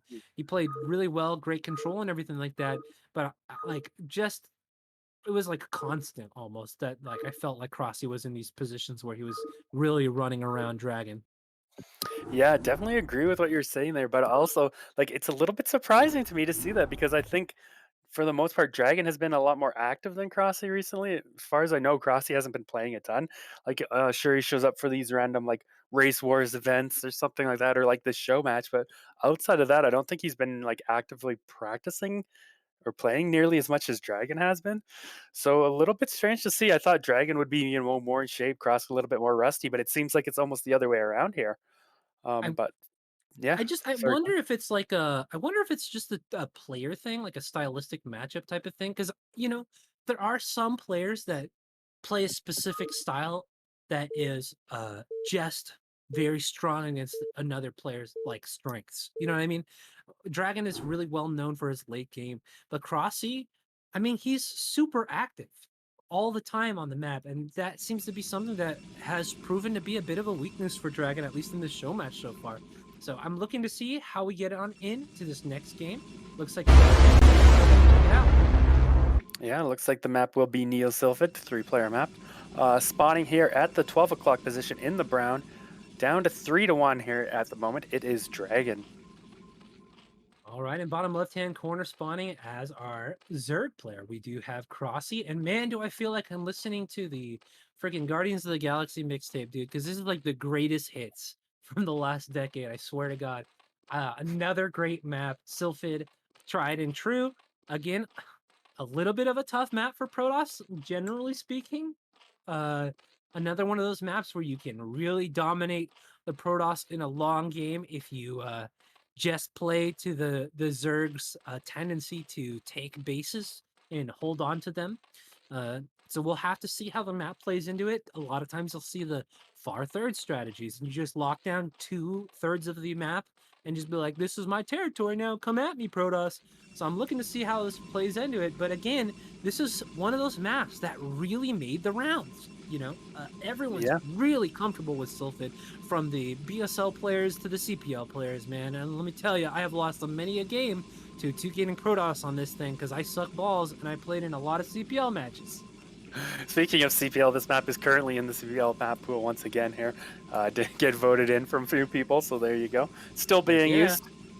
Still a very popular map. Now, once again, Dragon going for that Forge first. I don't know why he doesn't want to mix it up and throw in some Gate. I have seen him do Gate first before, but maybe he just knows Crossy is good at punishing. Now, Veer pointing out, and I did notice that we did have a 9 pool into a gas trick here.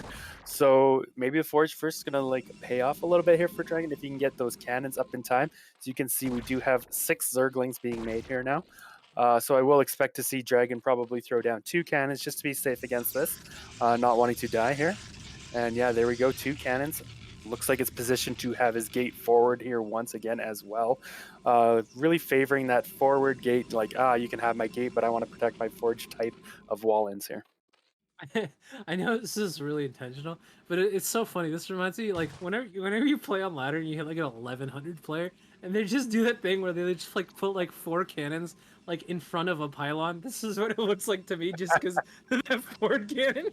Oh man, but yeah, I'm sure. Like, this is very interesting. I honestly, like, especially when we saw it versus a 3-hatch Hydra, and that those upgrades just kept chugging along. It was like, oh, that makes a lot of sense. Like, I get that we're losing the gateway, but it's really just 150 minerals. If you got a pylon in your main, you can just throw down another another gateway, but you can't really throw down you can't really replace the time spent on that upgrade. So very interesting there. But look at that. We have a really nice transition into already very quick 3-hatch.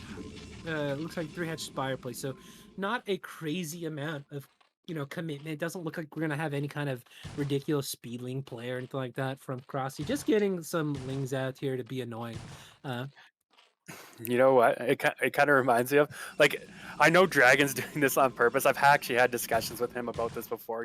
His building placements and stuff, and him talking about like, oh yeah, I want to protect my forge more. That's kind of how I knew about this. But just seeing walls like this, it kind of makes me think of CPL sometimes too, with the yeah, lower level players not knowing how to build their walls. Right? I'm yeah, like, yeah, that's so it's kind funny, of a man. bad wall. But then when Dragon does it, it's like, well, you can't say it's a bad wall because It's he's bad way on way better than you. purpose. Right? He's just like a better player. So who are you to question him? But then you see like a CPL player do it, and you're like, why are they doing this? Right? It's just kind of funny, right? Full circle kind of It just situation. shows you the line between genius and idiocy is a lot thinner than one might think, right? Like, Yeah, there you go. Exactly, right? But uh, no, we make fun of it, but I mean, it paid off in that Overwatch game for him, right? He was able to keep the Forge, get his upgrade finished at least. So there you go. yeah, Can't knock it too much. So, but moving forward, does look like we're kind of getting back into that standardish style that we saw in maybe the first couple of games here. And if that's the case, I might be a little bit worried for Dragon. Like we saw that Crossy just killed him with those Hydras pretty quickly here in the first 2 games. If that's happening once again, will Dragon be ready for it this time? uh, I. That's a really hard question to answer because I feel like It he really is. knew every time that it was coming, and it just didn't work out for him. Game number 1 and 2 really looked very one-sided. This isn't going to be 3-hatch Hydra like we saw in game number 3. Um, so yeah, just a little curious. It's especially kind of wonky. Uh, it just seems so weird to play in when you have like a vertical attack path into this gateway. Um, you know what I mean? Like it feels like it really favors the Hydralisks. Like it makes it so much easier to just kind of like get your Hydralisks all in a row and stuff like that. You're not at a weird angle where it becomes kind of annoying to line everything up. But I'm not a Protoss wall expert, and I know there's differences when it comes to the angles of the Hydralisk attack your gateway. Is this good for Zerg or bad for Zerg when it comes to trying to bust these walls? I'm not a expert on Protoss walls either, despite playing Protoss. Like I'll go into maps and see, okay, this looks like a decent enough wall or a wall I can do. That'll be good against Lings or whatever. But yeah, Veer is typing this. I did want to bring it up, but he's gone ahead and typed it into the chat here about the no spire. So yeah, uh, despite the lair, we do have no spire, and now Dragon is going to scout this. So the question is, what is this no spire lair going to be for? Is it going to be for drops? Is it going to be for fast lurker contain type play, or just fast lurkers in general to a fast fourth? There's a lot of options here for Crossy. We'll see what he wants to do with this or what the game plan is for skipping Spire here. Hydro is just coming out here though, going to get at least one Overlord, if not a few, if there's depending on what's kind of spawning where. We have basically, yeah. Okay, so there's just enough Hydralis to defend this just in time. Losing the one Overlord, though, is going to put him in supply block territory, so that's really annoying. Actually, quite a nice little delay on the ability for Crossy to make a big pop of Hydralis. This is perfect timing when it came to the Corsairs getting over that natural expansion, being able to do that damage there, or sorry, third expansion. And this is, I mean, this is quite a delay when it comes to trying to shove in an attack at the natural expansion. This is giving Dragon a whole lot of extra time to get those Templars out. As you can see, he's not panicking and making any, additional cannons. We have one going down here, but I don't expect to see the 5 that we saw in previous games going down. And man, he is probably really happy with what's going on right now. We have triple gateway in the main as well, so that's going to be a very sizable amount of units on the ground to be able to push back any kind of attack as well. So Zealot's actually moving out onto the map here after getting a lot of vision via the Corsairs, checking everything out. There's no Sunkens anywhere here, and these Zealots going to third base might be able to get something done here.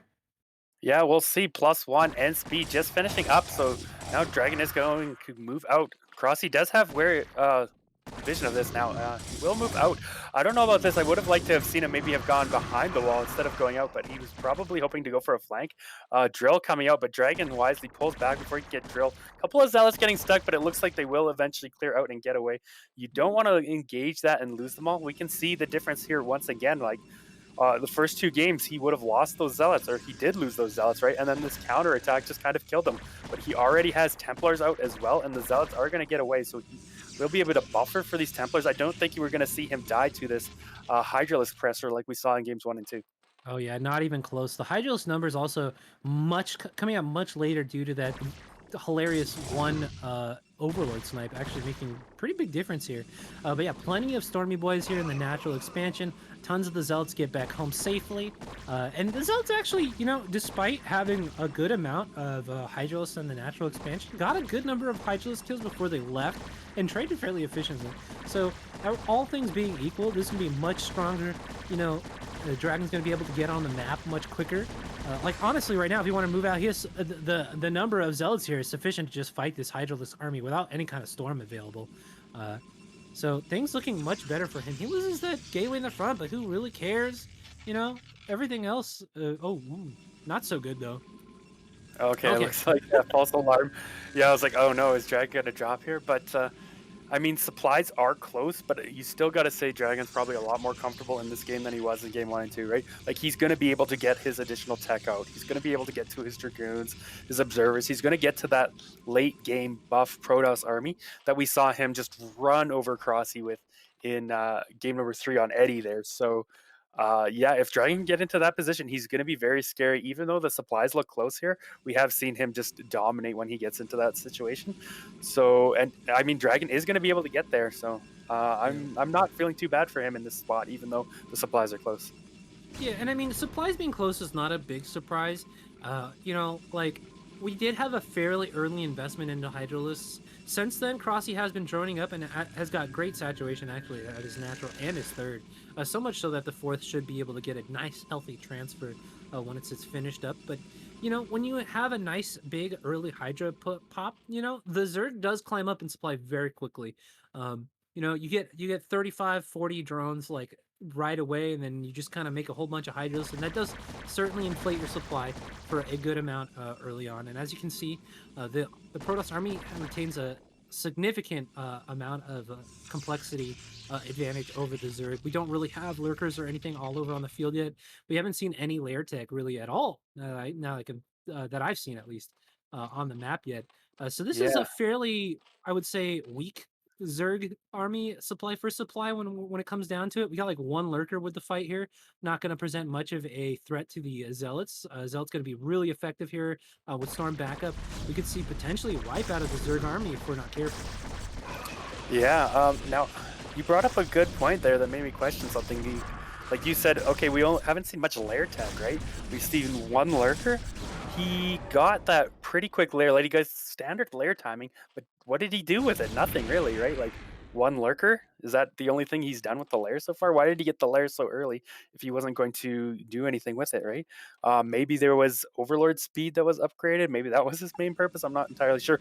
This is Oh what my this is what I was god. looking for. Drop. Okay, here we go. Maybe. Is this All just a right. fake out? Okay, no, there's a Hydralist. It is going to be a drop. So yeah, this is what the lair tech was for. And does Drag have what it takes to defend this? I don't know. A bunch of probes drilling. Meanwhile, Dragon is attacking. All of a sudden, action all over the map, but there's no Templars with this army. Oh no, Oh Dragon's my leaving a whole god. group of units behind with all the storms in there. He really needs that to be with the army to fight, but it's not there. Losing too many units because of this, and all of a sudden, Cross is Massive storm though. wow, those are the storms he needed, definitely, but he needed them sooner, right? It feels like the damage to the army's already been done. Yes, Dragon's cleaned up what was in there, but he's lost a good chunk of his army. Yeah, Wow. certainly. And, this kind of speaks to kind of what I was talking about a little earlier is the multitask from Drag just doesn't seem to be the same level for Crossy. Crossy managed that drop really nicely. Not that it needed that much management. She just dropped a bunch of Hydras in the main. Famously drops take a lot more concentration to defend than they do to execute, right? So that's one of their main advantages. But that being said, there's a huge opportunity at that fourth base for Dragon to get up that ramp, to use his storms, to use the lack of lurkers to his advantage, and really do a devastating blow to Crossy's economy. And I have to say, he kind of botched it a little bit, and that was, of course, due to the difficulty of defending the drop at the same time, right? You've got Hydras literally in the probe line, so it's like you can't storm them, and it's a significant number of units. Do you really just want to fight all those units with just a couple of zealots? It's a very difficult time for Dragon, but at the same time, it really feels like uh, Crossy really came out with such a huge advantage with that trade. And once again, we have another quad drop coming into the main base here. Units in the natural expansion doesn't look like this one was scouted at all. There are a couple of cannons coming down, but cannons just really suck. They're just so bad versus Hydralisk Yeah. by themselves. So, and I agree. Cannons need to warp in faster, maybe have some more HP, balance that a bit. But here we go. Another drop coming in. Looks like Dragon's actually going to clean that up a little bit better than I thought he was going to there with the units he had at his natural. But this is still looking pretty bad. I mean, Dragon's down 20 supply here now. Crossy's got 4 base with a 5th base on the way. Still a couple of Hydras here, just doing a little bit of random damage in the main base of Dragon. Nothing too extreme, but group of Hydras now pushing across the map. Dragon is trying to get a 4th base up with a 3rd gas there as well, but if Crossy scouts that, he should be able to deny it. yeah, Crossy really starting to come in to his stride here as his macro is starting to just become indomitable. Look how much blue there is all over the map. We're continuing to send units in here. Oh my god, Lurker's now getting dropped into the main. Oh my god, the probes are just getting absolutely mauled here, and Dragon getting dragged all over the map. Huge number of Hydros now making it their way over to the third. This is an essential base to keep alive, and it does not look like the units are going to get here in time. Hydros do incredible DPS, and if they're allowed to just focus down this Nexus, oh no, it's already over. And there it goes, third base now going down, and these Hydros getting cleaned up, but this is really a paltry investment when it comes to the amount of damage that was invested. And look at the units coming from behind now and even cleaning up the cleanup force. And what do you do here as Dragon? You're losing all of your macro, all of your probes, both of your natural and your main. Oh my god. GG, and with a decisive blow, we just see Crossy just pull Dragon apart. What a ridiculous ending to that game. Wow, yeah, I would not have predicted this to go this way. Like if you had asked me what the score would have been after 5 games, I would have probably said, "Oh, I think maybe like 3-2 Dragon or something, not 4-1 Crossy." Like it just looks like Dragon can't compete with Crossy at this moment. Like I know in previous tournaments they've had very close matches. They've gone back and forth on who's winning, but today it just seems like Crossy has Dragon's number. Oh my god. That he jeez, man. Like that okay, first two games I was like, okay, th- this has got to be a fluke. But even when we're in a position where Dragon seems to be, he has what he wants. He's getting to these mid game positions now, and Crossy is just running over him, and it is very discouraging to see. I mean, Crossy is just dominating. That game was so convincing. If this was just like a sample size, I had no idea who these two players were. I would not think that that was Crossy and Dragon being matched up together. Because holy cannoli, did Crossy really pull out the big guns and just absolutely murder Dragon?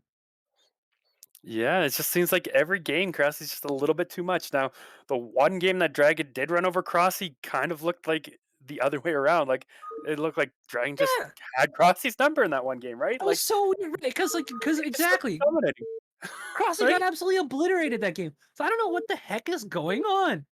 It's like Is it yeah, feels like like win trading or something. Like, right? Or is there some like underground betting going on here with Dragon and Crossy? Like next big scandal here, Dragon and Crossy in the middle of it, or what? Crossy's the new savior. No, is that Right? we're not actually don't guys don't worry. Like we're not actually Or accusing. yeah, yeah. It's just These guys are both really good guys. So the yeah. decisiveness of each of the wins in this series so far has just been so absolutely convincing. It is almost like we're watching different players get sent in on different games. But we're gonna go ahead and head on into the next one. I'm really rooting for Dragon to pull out another win. Yeah, we need to see Dragon get like at least a couple wins to make this a series, right? Even if Crossy takes this down, I want to see Dragon get at least a few more wins here. But as it is, we do have Crossy spawning here in the bottom left in the blue, up 4-1. And of course, in the bottom right, we do have Dragon in the yellow, and everybody's favorite pizza map. We're going to Gladiator. Yes. Man, I love it, dude. These are just like it's like hearing all like the songs that like you grew up listening to in high school playing. Man, these are like my favorite maps. I Uh, know it's a great map ah, pool that was yeah, picked here. yeah, there is some really dope map. Like I remember watching Jayan fight against what was it Tyler on like this ridiculously epic PvZ. Like saw some amazing maps on Gladiator games on Gladiator. Another crazy good map. I I don't know. I feel like every time I look at maps, I'm like, this is so good for Zerg. But then at the same time, I'm like, well, yeah, but so ZVP is just so good for Zerg, right? You know what I mean? Yeah. Like Yeah. so, but these pizza slices really good for lurkers. Like lots of really good stuff going on here. But again, this is a 4-player map, and this is going to give Dragon a significant amount of breathing room for the late game that he wouldn't have had on maps like Sylphid. So at the same time, I do really like that this map. I think will give Dragon a bit more staying power in the late game here.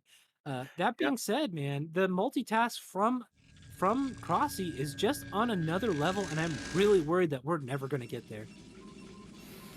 Yeah, well, we will see. Dragon did get that first scout off, of course, right? So he is going to be able to tell what's going on. He's going to be able to make those little adjustments to have an advantageous opening build here. He'll get his cannon in time. He'll get his Nexus up. You see the cannon coming out now after the Nexus. Only 2 lanes being made from Crossy, so he doesn't really want to commit to any kind of attack and probably just going to use them to clear out the probe. Although in saying that, he is sending them across the map. Wants to see if he can maybe get them in past that cannon because the cannon is kind of far left. So maybe he can actually sneak one of those lings in or something. We'll see if that pays off. But I think with the probe here and that gateway about to come down, he probably won't be able to sneak in there. Oh, Welly, never mind. I spoke too soon. Yeah, this is major, honestly. 2 lanes actually represent like a fairly significant threat to your probe line, just to begin with. Like they just kill probes fast enough, you know what I mean? Like where it's very difficult to kind of get them out of the way and like mineral lock them to another mineral patch. Like once you killed the one of the 2 lings, then it's no longer a threat. But this is kind of annoying. And on top of that, not only do you deny mining time and potentially get probe kills, but these 2 links are going to be in here for like flipping forever, man. Even when you get a zealot out, and you've got enough zealots to plug the holes in your wall, so you can afford to send a zealot into the main to deal with this. Like the zealots can't run them down until they have speed, so they just run around in circles and be annoying as hell. And Crossy gets perfect scouting information the whole time. Doesn't need to send his overlord in, so he can retreat his overlord if he doesn't plan on doing some kind of Hydra shenanigans at the natural expansion. And this is like the main challenge of ZVP or man. PVZ to begin with, is scouting information. Oh, I feel like Drag's kind of falling apart. He only just lost the first or second probe here, but at first he sent 4 probes to mine gas, and then he took 2 probes off, so now he only has 2 probes mining gas. And when is he going to notice that too, right? Like, if he has 2 probes mining gas for a long time, all of a sudden he's not going to be able to afford as many Templars as he wants. He's not going to be able to get his like Stargate and stuff on time, his upgrades on time. Like everything's going to be delayed if he doesn't notice and fix that here right away.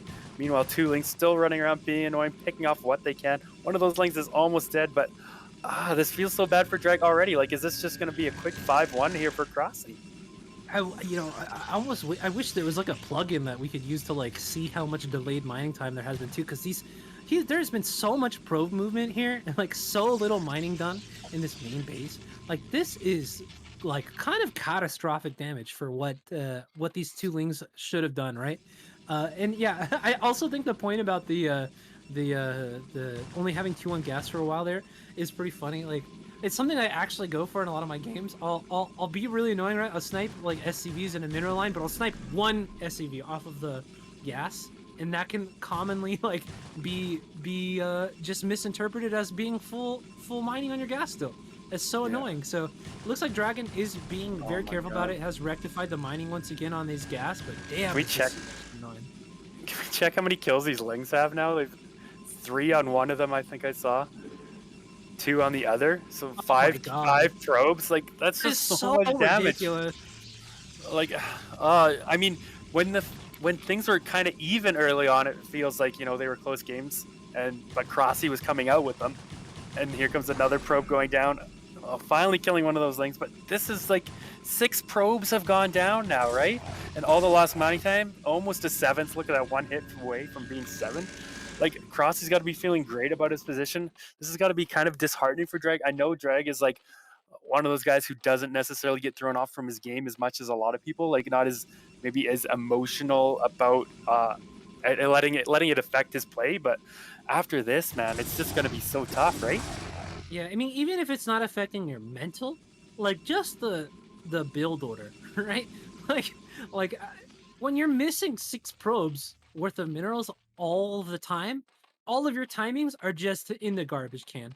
You're just like trying to like look at your mineral. You're like, okay, what can I make happen right now? Okay, I can get like 2 more Templar, then but like I'll have like 4 less Zerglings. Like, what can I even do with this? Like, it takes a certain type of creativity to even play from this far behind at this point. That was such a ludicrous advantage for sneaking in 2 Zerglings. Like, 2 Yeah. Zerglings!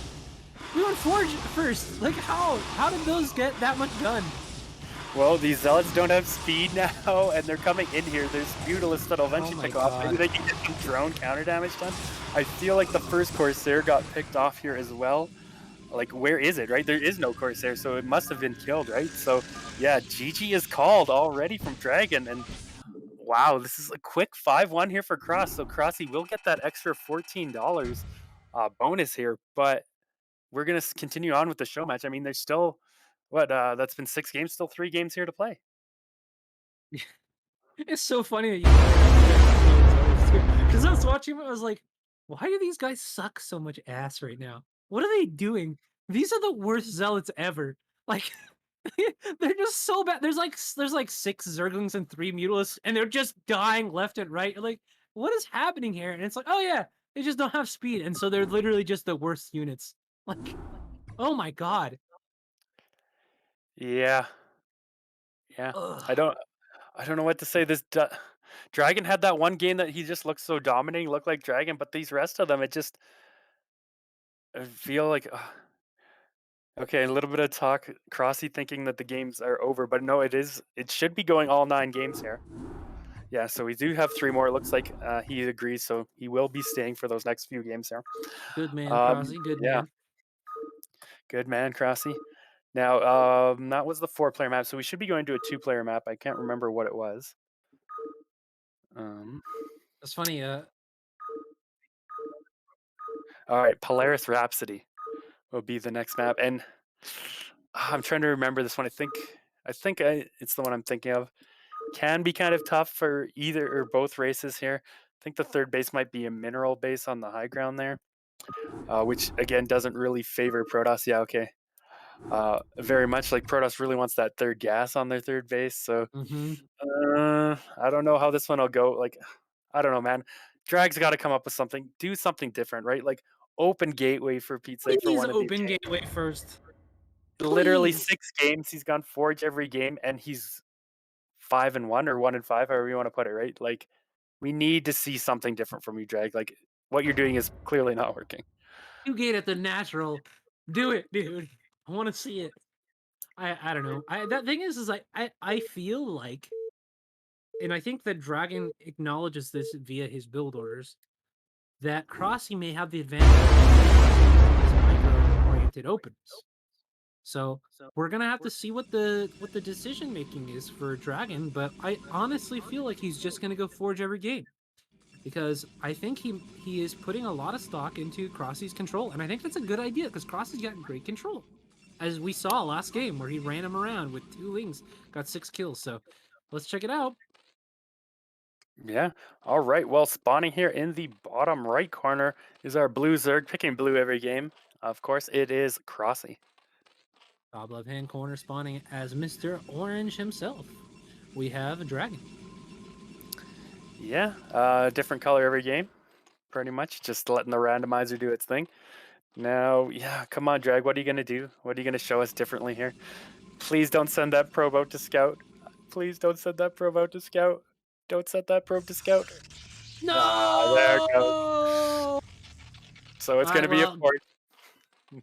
and there's another game to Crossy, and we're gonna be heading on into it after that. No, that'd be just. All right, game 7 coming up. No. Yeah, same. I agree, Veer. I want to see something non-dragony. I want Dragon to put the fear of God into this friggin' Zerg player because I'm sick and tired of seeing him win. I want to see some Dragon wins, man. I am not a Dragon simp. I've been watching Dragon since I started playing Brood War again. You know what I mean? Like I've been coached by Dragon. This man is a mainstay in the NA Brood War.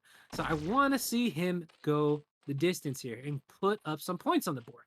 But Yeah, we can't have an 8-1, right? I mean, that would be very painful for me, and I'm sure for Dragon as well. He's a player who I think he seems very like a very proud player, very proud of his abilities. Uh, you know, he's been in the scene for a long time, and he works really hard. So I don't want to see him go down like that. Yeah, I But mean, I was actually talking to him before this show match, and he said he thinks he should be able to beat Crossy here. He thinks he was going to win this show match, but I mean, the score says otherwise. Look at the score, 5-1 for Crossy. He's already won the show match, regardless of the next few games. But Drake can still win a little bit of money here if he can take the next few games.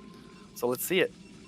yeah, and even more than the money, I feel like this has got to be a point of pride for you as a StarCraft player. Yeah. Dragon is not a pushover. You will like he is not a weak opponent.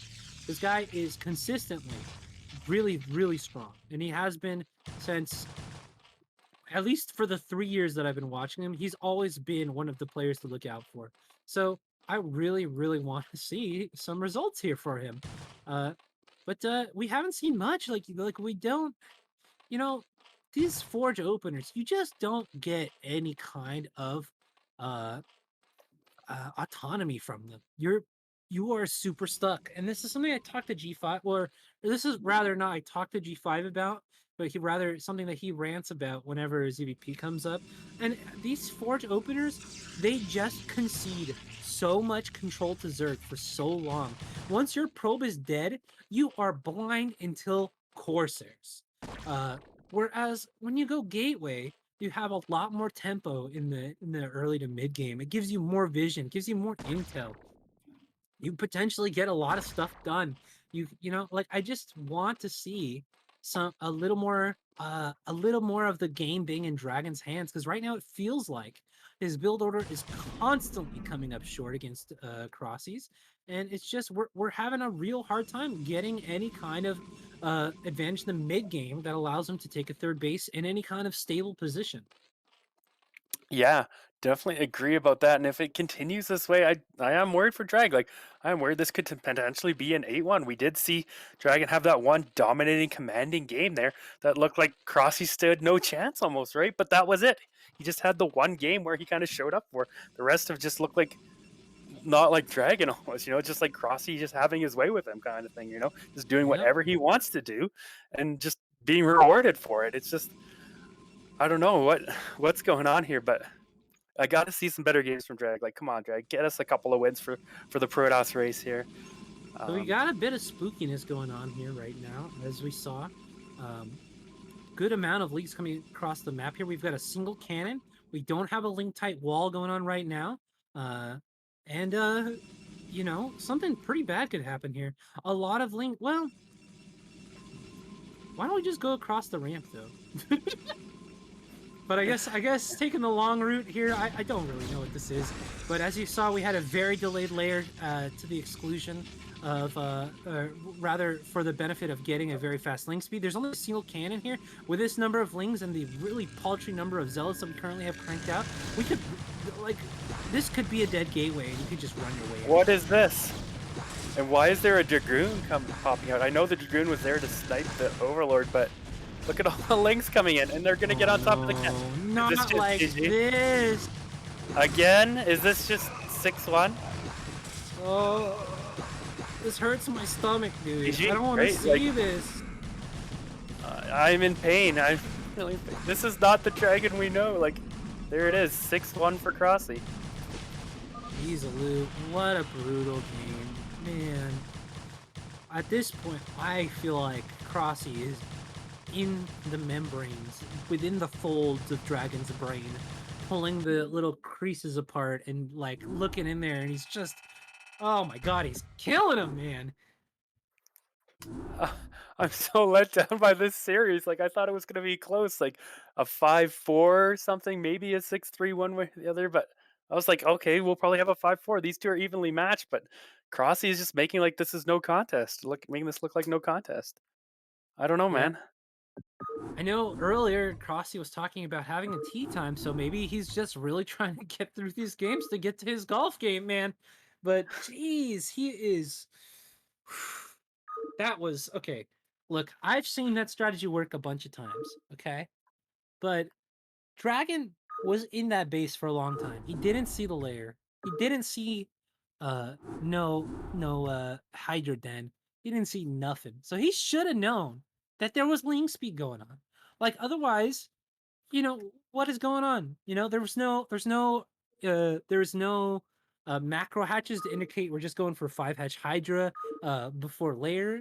There's no layer. There wasn't even an Evo chip. Like there's no real outlet for the gas.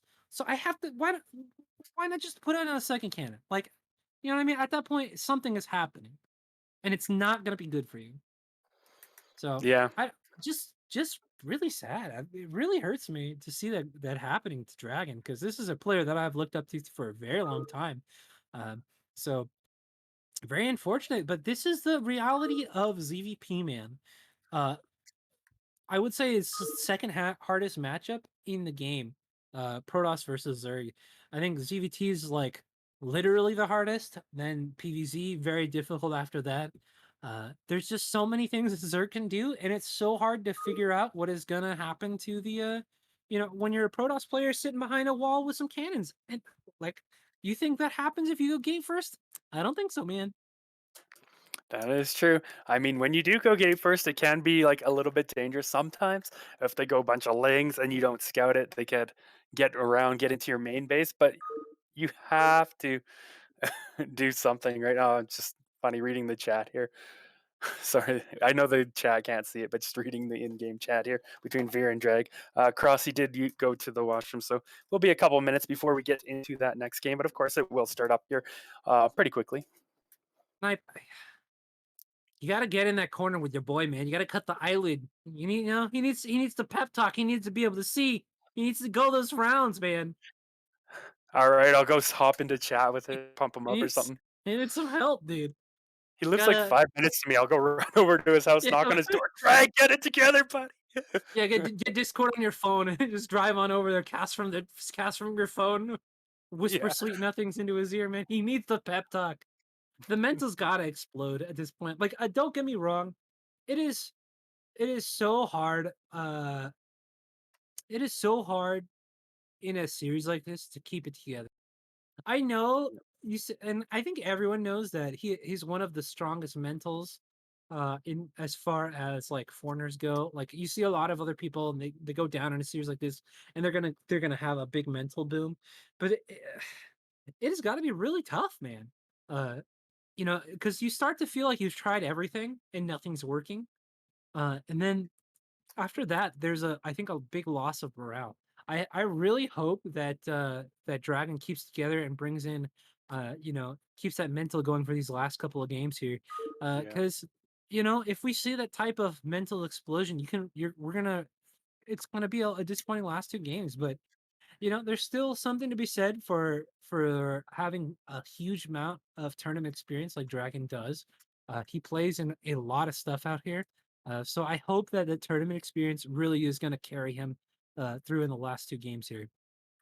Yeah, like I really want to see him win those last two. I mean, if he's losing 6-3, that's a lot like looks a lot worse or better, sorry, than losing 8-1 or something like that, right? Or even 7-2. Like 6-3 at least makes it look like it was somewhat close. Like, okay, yeah, they can take games from each other, but 8-1 or something could look like, oh, he just got lucky one game with a win, right? Like I really, really, I'm with you here 100%. I want to see Dragon win these last two games, regardless. Like, I love Crossy. He's a great dude and everything, but sorry, buddy. We need Dragon to win these games, right? Like, it's gonna be hard though. His mental, like you said, he's got to be feeling pretty down or bad about this, right? It's hard to keep up your mental fortitude when you've lost 6 games, 6-1 in a series that you went into thinking like, I can probably win this. Like I said, we were discussing before this even happened, and he's like, "Oh yeah, I think can win this. I should be able to beat him. I've beaten him before. I've been playing pretty good recently. Stuff like this, right? He's telling me all this, or when we're talking like after Gosu League, like I just casted Dragon in Gosu League. I don't know if I necessarily want to spoil it for anyone who maybe hasn't seen it, but he was in the finals of Gosu League, right? So like this is a player can bring it. He did really well in the finals. Like it's just not his day here today. I think against Crossy. That's all I can chalk it up to, right? Like on another day, maybe it could be scores reversed or Dragon being in a very close series here. Like a 3-4 one way or the other. But I just feel for him here. Yeah, and the point that you make there too is one of the things that I really love about the foreigner scene just in general is that I feel like the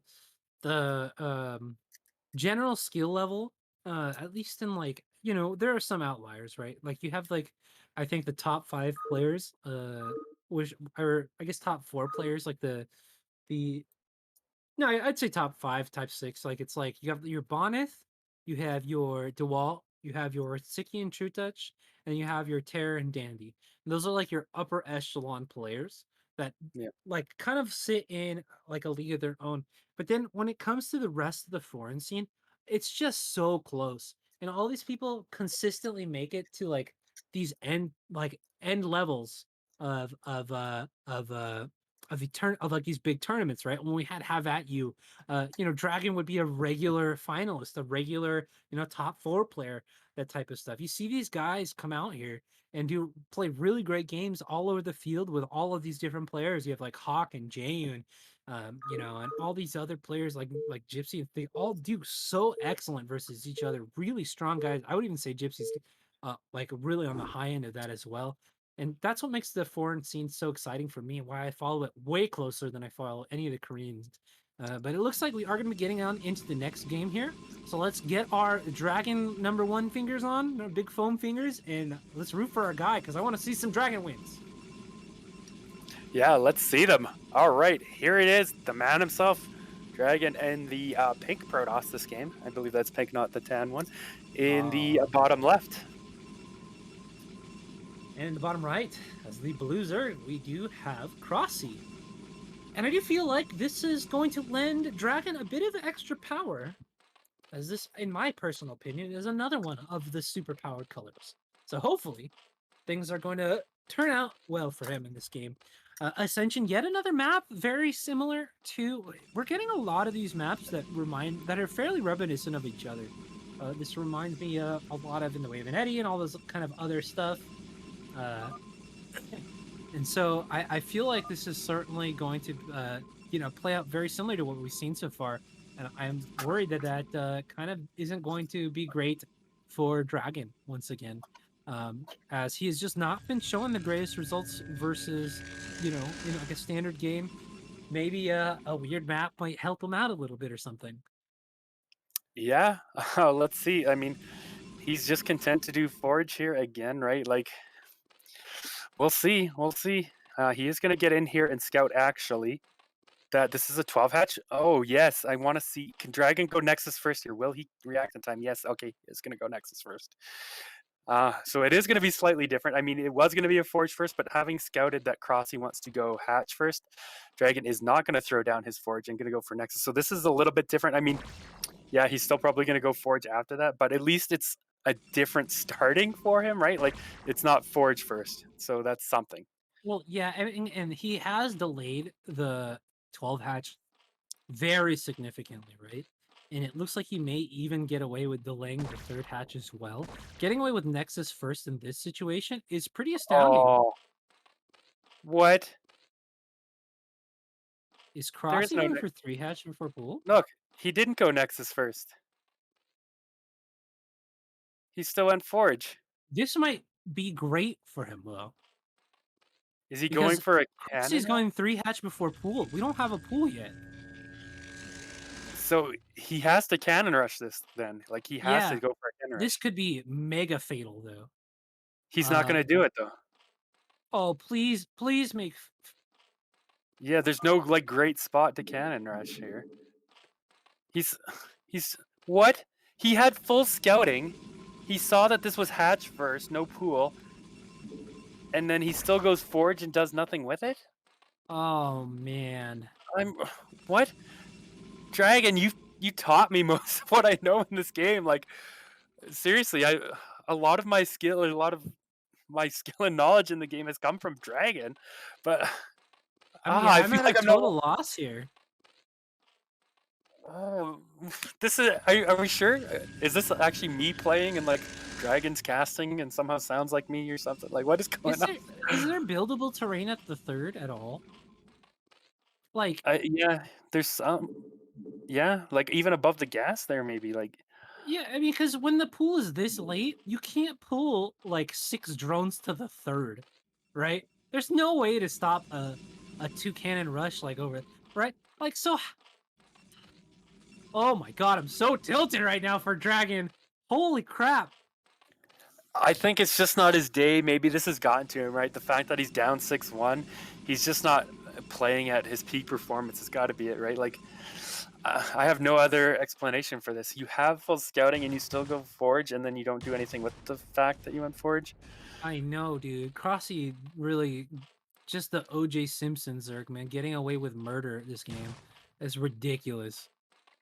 Like, I don't want to say that Dragon's gonna lose this game because he can still come back and win, but Crossy's already in an advantage spot, right? Like, he already has the advantage by having 3 hatch before the pool here, and Dragon also having the Forge before his Nexus. Yeah, true. I mean, like, let's not count our chickens before they hatch, but at the same time, like, this is not a good launching point to get into a game versus Crossy. Crossy's already shown such a mastery of the mid game here. Like he's done so good in every one of these games in this mid game portion, and he's just getting hyper accelerated towards that. So we already have Hydra Den with the leader. So we may be just getting, speed overlord to make sure that the OVs get into position for some kind of 4 hatch Hydra, 5 hatch Hydra mid game, natural expansion killer. Like, I just don't. Oh, I just have so many questions about the start of this game here. I really hope that we see a miraculous hold into some kind of transition into third base, and then some epic kind of like 4 base versus like 6 base ZVP or whatever. But this is looking like once again the natural is gonna get cracked like a chestnut on Christmas, dude. Yeah, no, totally agree. I'm almost at a loss here for explanations for this. It just does not feel like Dragon's playing. I don't know. Maybe he's got some distractions going on or something, but we'll see if he can do it. I mean, he is a high level player. Like he has he is a good caliber player. He could still make something happen. I don't want to count him out yet, right? Like he's getting his scouting. He's got his Corsair flying around here. He's gonna have full information on what Crossy is doing. So maybe he can get out. Like we've seen that one game that he won, we saw how monstrous he can be, right? So if we can see him get into a position there where he has that solid late game army once again, he could be so monstrous, just walk across the map and kill Crossy once again and look more like himself. Yeah, he truly in that one game that he won walked all over Crossy, like completely obliterated him. You know what I mean? Like there was just no chance. Like the army just left the natural expansion, and then after that, it just did non-stop Zerg crushing. But Yeah. there are so many hatches already for Crossy, and there's going to be so many Hydras for Crossy. He's got all the drones he could ever want, so he can kind of non-stop Zerg it up at this point. We're at 6 hatch. This is the big, like, mega Hydra Man, like infinite production type of stuff. And we have, I think, 5 gateway, 4 gateway, and it's just Zealot right now. Like, the Corsairs came out, so we went Stargate. So there isn't like some incredibly fast Templar, you know, timing or anything like that to like make this successful. Like, look at these Zealots. They're just they're running to their death, man. Oh, Yeah. Well, he's got some more zealots coming in. He could possibly take a fight, but at least he saved some of them, right? Like that was a big issue in the first 2 games, was him losing those zealots. So the fact that he has them here now, saved, can buy him some time for when the Hydralisk attack comes. But he's got to get those Templars coming out here pretty darn soon. Like the Hydra count is starting to grow, and if they move across the map here, and there's no Templar my storms out, like he's just gonna get run over by Hydras again. Crossy doesn't give a shit. He's just putting down another base. So this is 7 hatch going down now. And he still's got a huge Hydralisk army. What I would maybe like to see is like half and half, like is these zealots pushing 2 places at once or something, trying to get some zealots into the main or into the natural and really run these Hydralisks around, make the defense difficult. But right now, these zealots are just running into the Hydra army, and they're outclassed, they're outnumbered. Like, I don't know. Yeah. Serosity pointing out Drag really does have to buy time because he needed to get those Templar out, because otherwise he's just dead. But here's the thing: Crossy doesn't even need to do a push at this point. He's got his Lurker Tech out. He's got his 4th base down already. He's got 7 hatcheries. He can just make a Drone Man, and he can just kill. Like he can just kill any 3rd base attempt whenever it decides to go down. Yeah. Exactly. And like now with these lurkers out on this high ground, like what's Drag gonna do with these zealots? Just run past them and get them trapped and in we're there? losing the Corsairs. I don't. What is going on There's here? no vision. All the zealots are just taking spines up the butt, dude. What is happening? All the Templar are back at home. Oh man, this is rough. Look at the supply. Like it's already even supply here for Protoss and Zerg. It's just, I mean, I don't know what Dragon's doing so wrong back at home or macro wise. Like as far as I can tell, it seems like he's hitting timings quite well. I mean, he's got his gateways up. I don't know if like Cross is just getting away with murder at some part of the time. Like I'd have to go back and actually. I mean, he look went at the 3 replays hatch or before something, but- pool. Oh, that's true in this game. And he yeah. went into it versus a Forge Yeah, first. I forgot about that. Right. Yeah. So, I mean, it was just a monstrous opener of a build for Crossy. And the thing is Crossy hasn't even really done anything in this mid game, like where he didn't invest into an enormous amount of Hydras. He didn't, he wasn't committed to any kind of big attack here. So you can see he is going full steam ahead to big macro Zerg. He's going to Hive. He's got his Evos. He's got his 4th base up super fast. He's droned his butt off. Hive is already started. This is like a ZVT Hive start timing, dude. It's only 10.5 minutes, and he's gonna have Crackling, he's gonna have Defiler, and DragOn's gonna have maybe a third base. Yeah. Well, there's the third base started right now. Uh Dragon supply is like even in fact Crossy actually passing Dragon here in supply now. Like he's just getting away with something, right? Like over droning. I know the opening has set Drag back here, but still like Drag's not really doing anything about it, right? He's just letting Crossy get away with this kind of stuff. Dude, And Crossy is it's gonna the have the story of the catch up. series. He's gonna have Yeah. the catch up so fast. There's gonna be no Reavers. There's gonna be no answer to Defilers at all. And he's just gonna lose everything. You could crack the third with it. You could take infinity bases with it.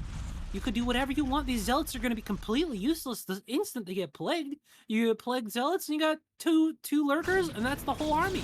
You know what I mean? Like all the Yeah. zealots die there. What do you do in this situation as Drag? What is what? Snipe, tell me. What are you thinking? What do you do? GGO? No, I don't know, my man. Like, god. yeah, like Veer offering some tips here. Maybe he's saying slow the game down, take an expo. Yeah, not a bad idea. Get your own fourth base up because you're not going to be able to break through here, are you? Right? So Yeah. many lurkers, like, and they're on the high ground.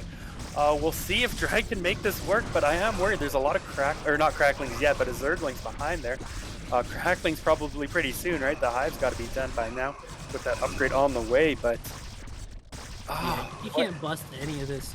But I mean, yeah, I guess you're right. Like if he can secure a fourth base and use storms really well, and be super defensive and get some reavers up, maybe he's got a shot later.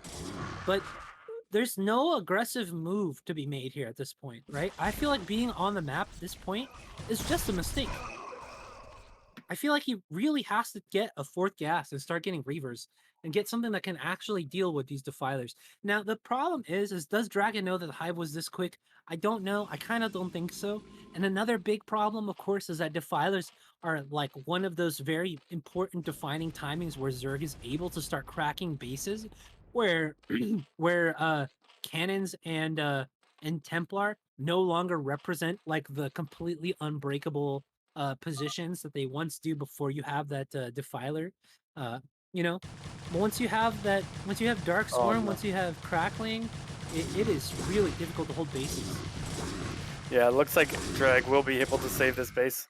It'd be so sad if those forlings were able to kill it, but Look how much damage they do, though. Look how yeah. fast they kill that Nexus. That was Cracklings are 4 OP. Zerglings. Crackling's OP, man. Zerg just OP. At least Crossy's making it look that way in this matchup. Like, I don't know what's going on here. Okay, a couple of storms coming down, but that storm missed all the lurkers, killed a couple of lings and his own observer. Like, I don't know. I feel for Drag here. Like, there's just so many lurkers. He can't break through that. If he tries, he's gonna lose his whole army. Yeah, and this is really quite a strong position on the map. It's going to allow Crossy to just kind of take up the rest of the map and take expansions whenever he wants to. Now, getting this fourth base up is going to represent a pretty important milestone for the game. Question is, can we survive and kind of like keep it up? Because look at how much damage these freaking Cracklings are doing. Like, what are the upgrades?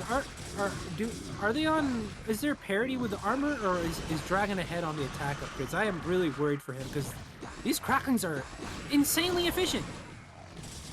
Well, looks like +2 armor, +1 for Drag, and only 1/1 for the Zerg. But still, like, okay, that's a nice storm, but these Cracklings are still going to get through these cannons, at least a couple of them. I think the army's close enough that he can save this base, maybe not, actually.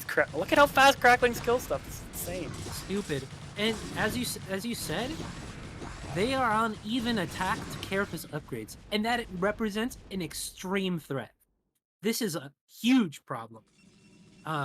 When your zealots are even on upgrades with the Cracklings when it comes to the Zealots' ground attack versus the Zerglings' carapace, Zealots are mineral inefficient versus Cracklings. Cracklings annihilate them without the Zealot being able to two-shot the Lings. Like, if you're taking 3 shots to kill these Cracklings, that's like 6 hits or something from each individual Zergling that they're fighting. It's ridiculous how strong they are. and not having that attack advantage, I don't see how Dragon can possibly field a remotely supply or mineral or gas efficient army versus this Zergling. You could just make pure lings and you would eventually win just by spamming out units. Yeah, no, I kind of agree with that. Like, what can Drag do? Like, this is insane storms coming up from Drag. Insane. Look at that. Killed so much, and that's kind of what he needs to have happen Oh a my few god. times, right? Like, a couple more insane storms on that lurker clump would be amazing, but he's still pushing back. Did you see how Oh many my units god. Dragon killed at the ramp? But he's still getting pushed back here by the Bro, Zerg army. yeah, 20 the Zerg supply up. army The getting Zerg army, brutalized, but oh, it's you still. don't even care. It doesn't matter how inefficient the Zerg is trading there. He's just still running over Dragon's army, what Dragon has, and pushing him back into the defense of his cannons here. Dude, the funniest thing about all of this is that I feel like the lurkers are like a detriment to this army. If this was just all Hydra Ling, this would already be a dead dragon. Like just the fact that lurkers are like a positional control unit versus like a efficient attacking unit is slowing this down way slower than for Crossy. Like, if you imagine these were all like just the lurkers were Hydras right now, they would be done with this base already. Yeah, good point there, but I don't think it's gonna matter too much either way. Like, look at this, Drag has no army. Crossy's up like 30, 40 supply here.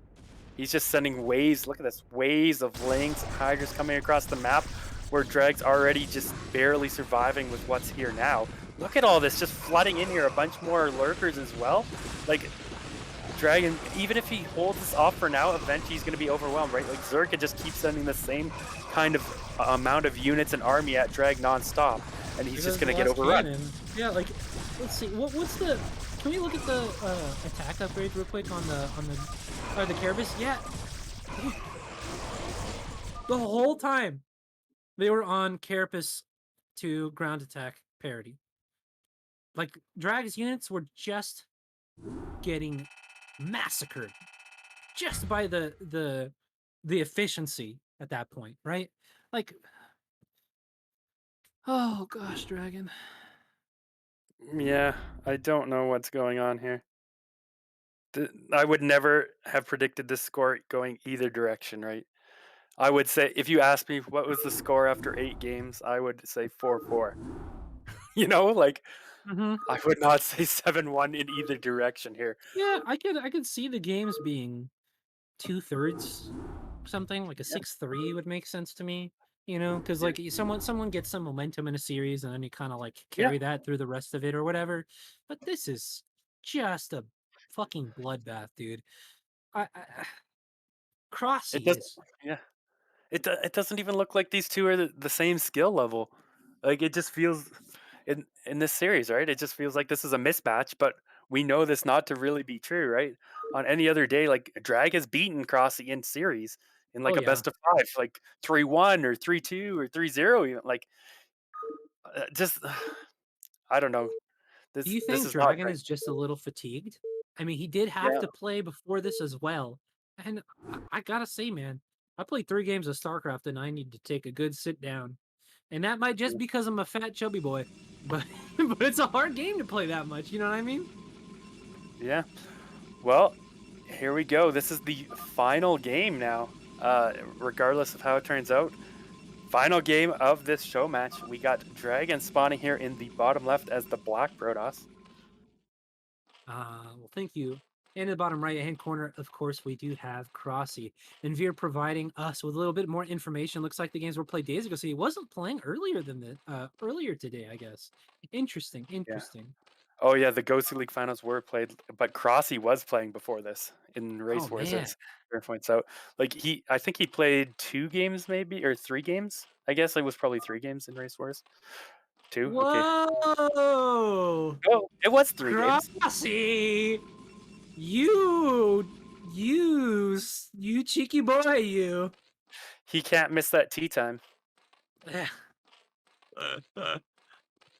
I mean, so it was a 5 pool, not a 4 pool.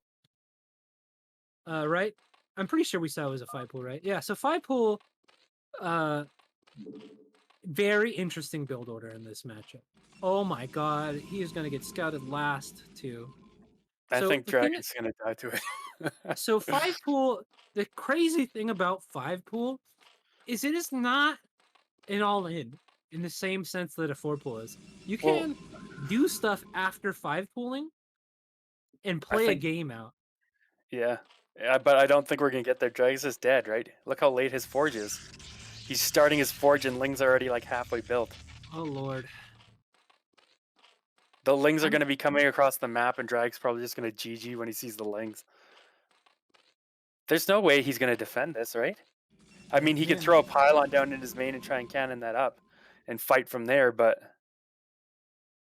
I feel like he's just gonna have to GG as soon as he sees the Lings.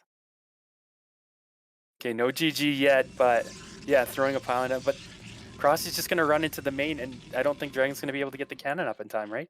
There's no way. I'm so scared. I, I I mean, we've seen the difference in the micro in this series already, right? Like, yeah, there's no way this cannon gets down. Like, this has Cross to is gonna be, kill the pylon before the cannon finishes. yeah. I mean, this is gonna have to be like, oh my god, there's not even a hole on the right side of the pylon for the purpose of they have to go all the way around. Are you kidding me? There, GG. Unless that's what, like a pylon being built? Oh, it is a pylon, not a second cannon. I thought it was a cannon, but still, look there, the cannon goes down. GG, right? Like 8-1. Oh. I would have thought, like, with this score, I would say that was me playing Crossy, except I probably would have expected it to be 9-0. um, yeah. Wow, Wow. what a game. I mean, yeah. I feel so bad for Dragon here. I did not expect that for nothing. I'm 6-3 was like the worst I was kind of thinking it would be, but wow. I'm 8-1. trying to think. So what would you say was the best game of this show match? Like it's got to be the one on Overwatch, right? I would say Yeah. that was the closest one, but man, other than the one game where Dragon just completely stomped Crossy, it was just so Crossy.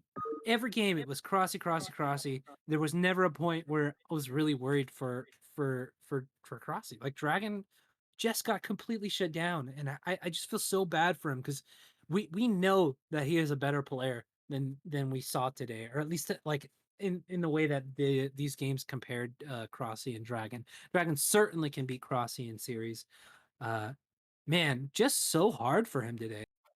Yeah, and probably just had like an off day or something like that. We all have those. Just a bit unfortunate for him that it happened to be in like this best of 9. He couldn't even bring home a second game.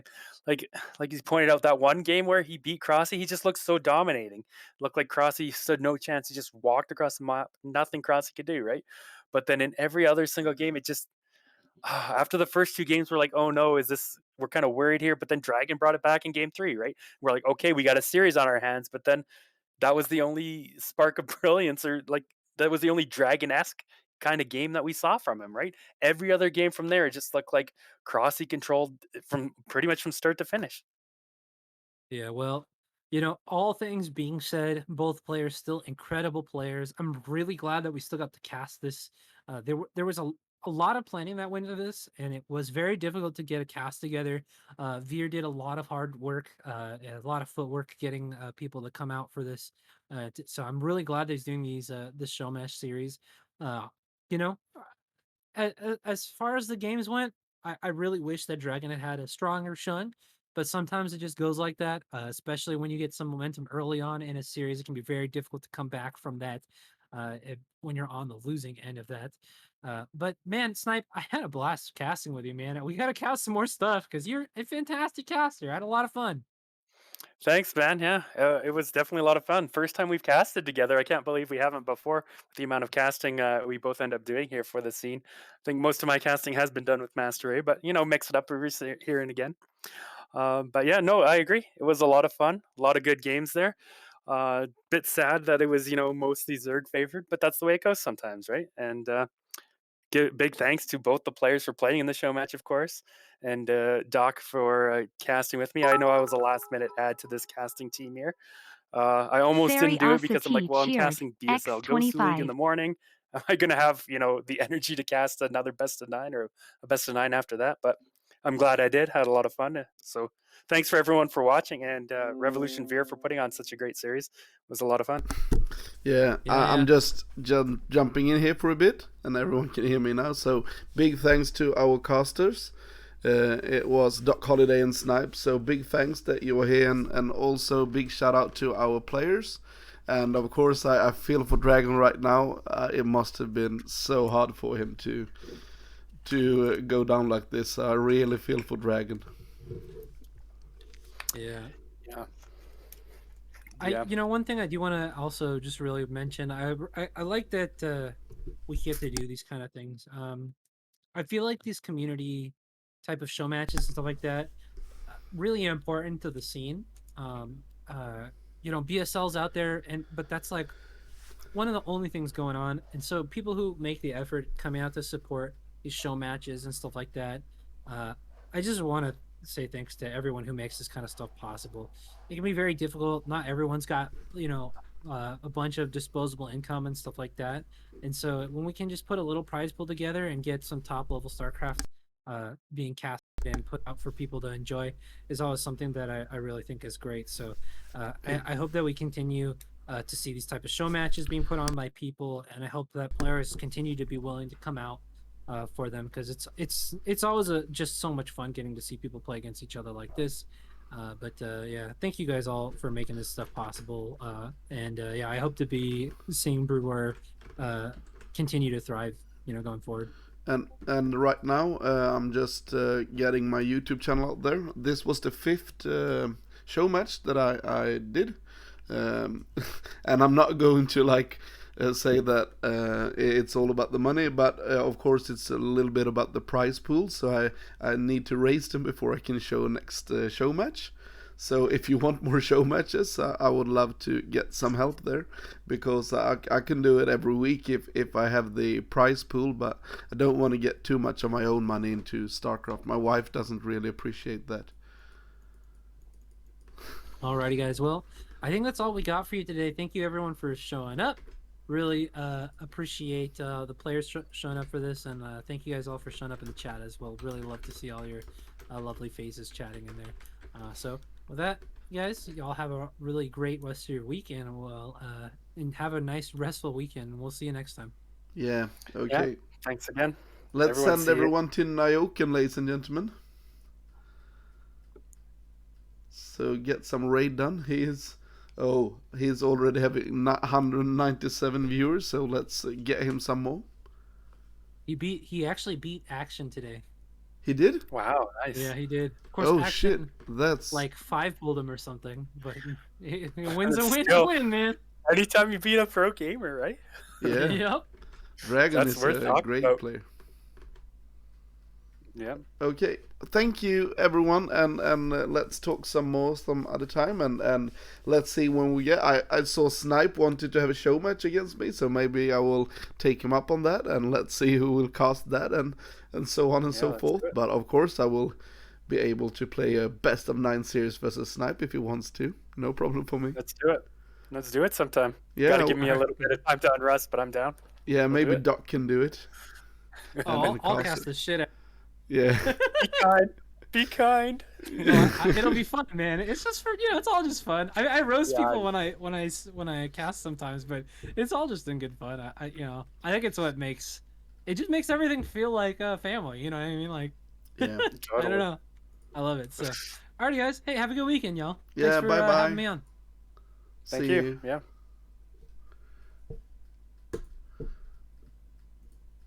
Okay, ladies and gentlemen, let's get into the cast of Nyoken here, and let's see what he is up to. So he lost a little bit on the race war today, but let's see now if he can do better. Okay, the cast and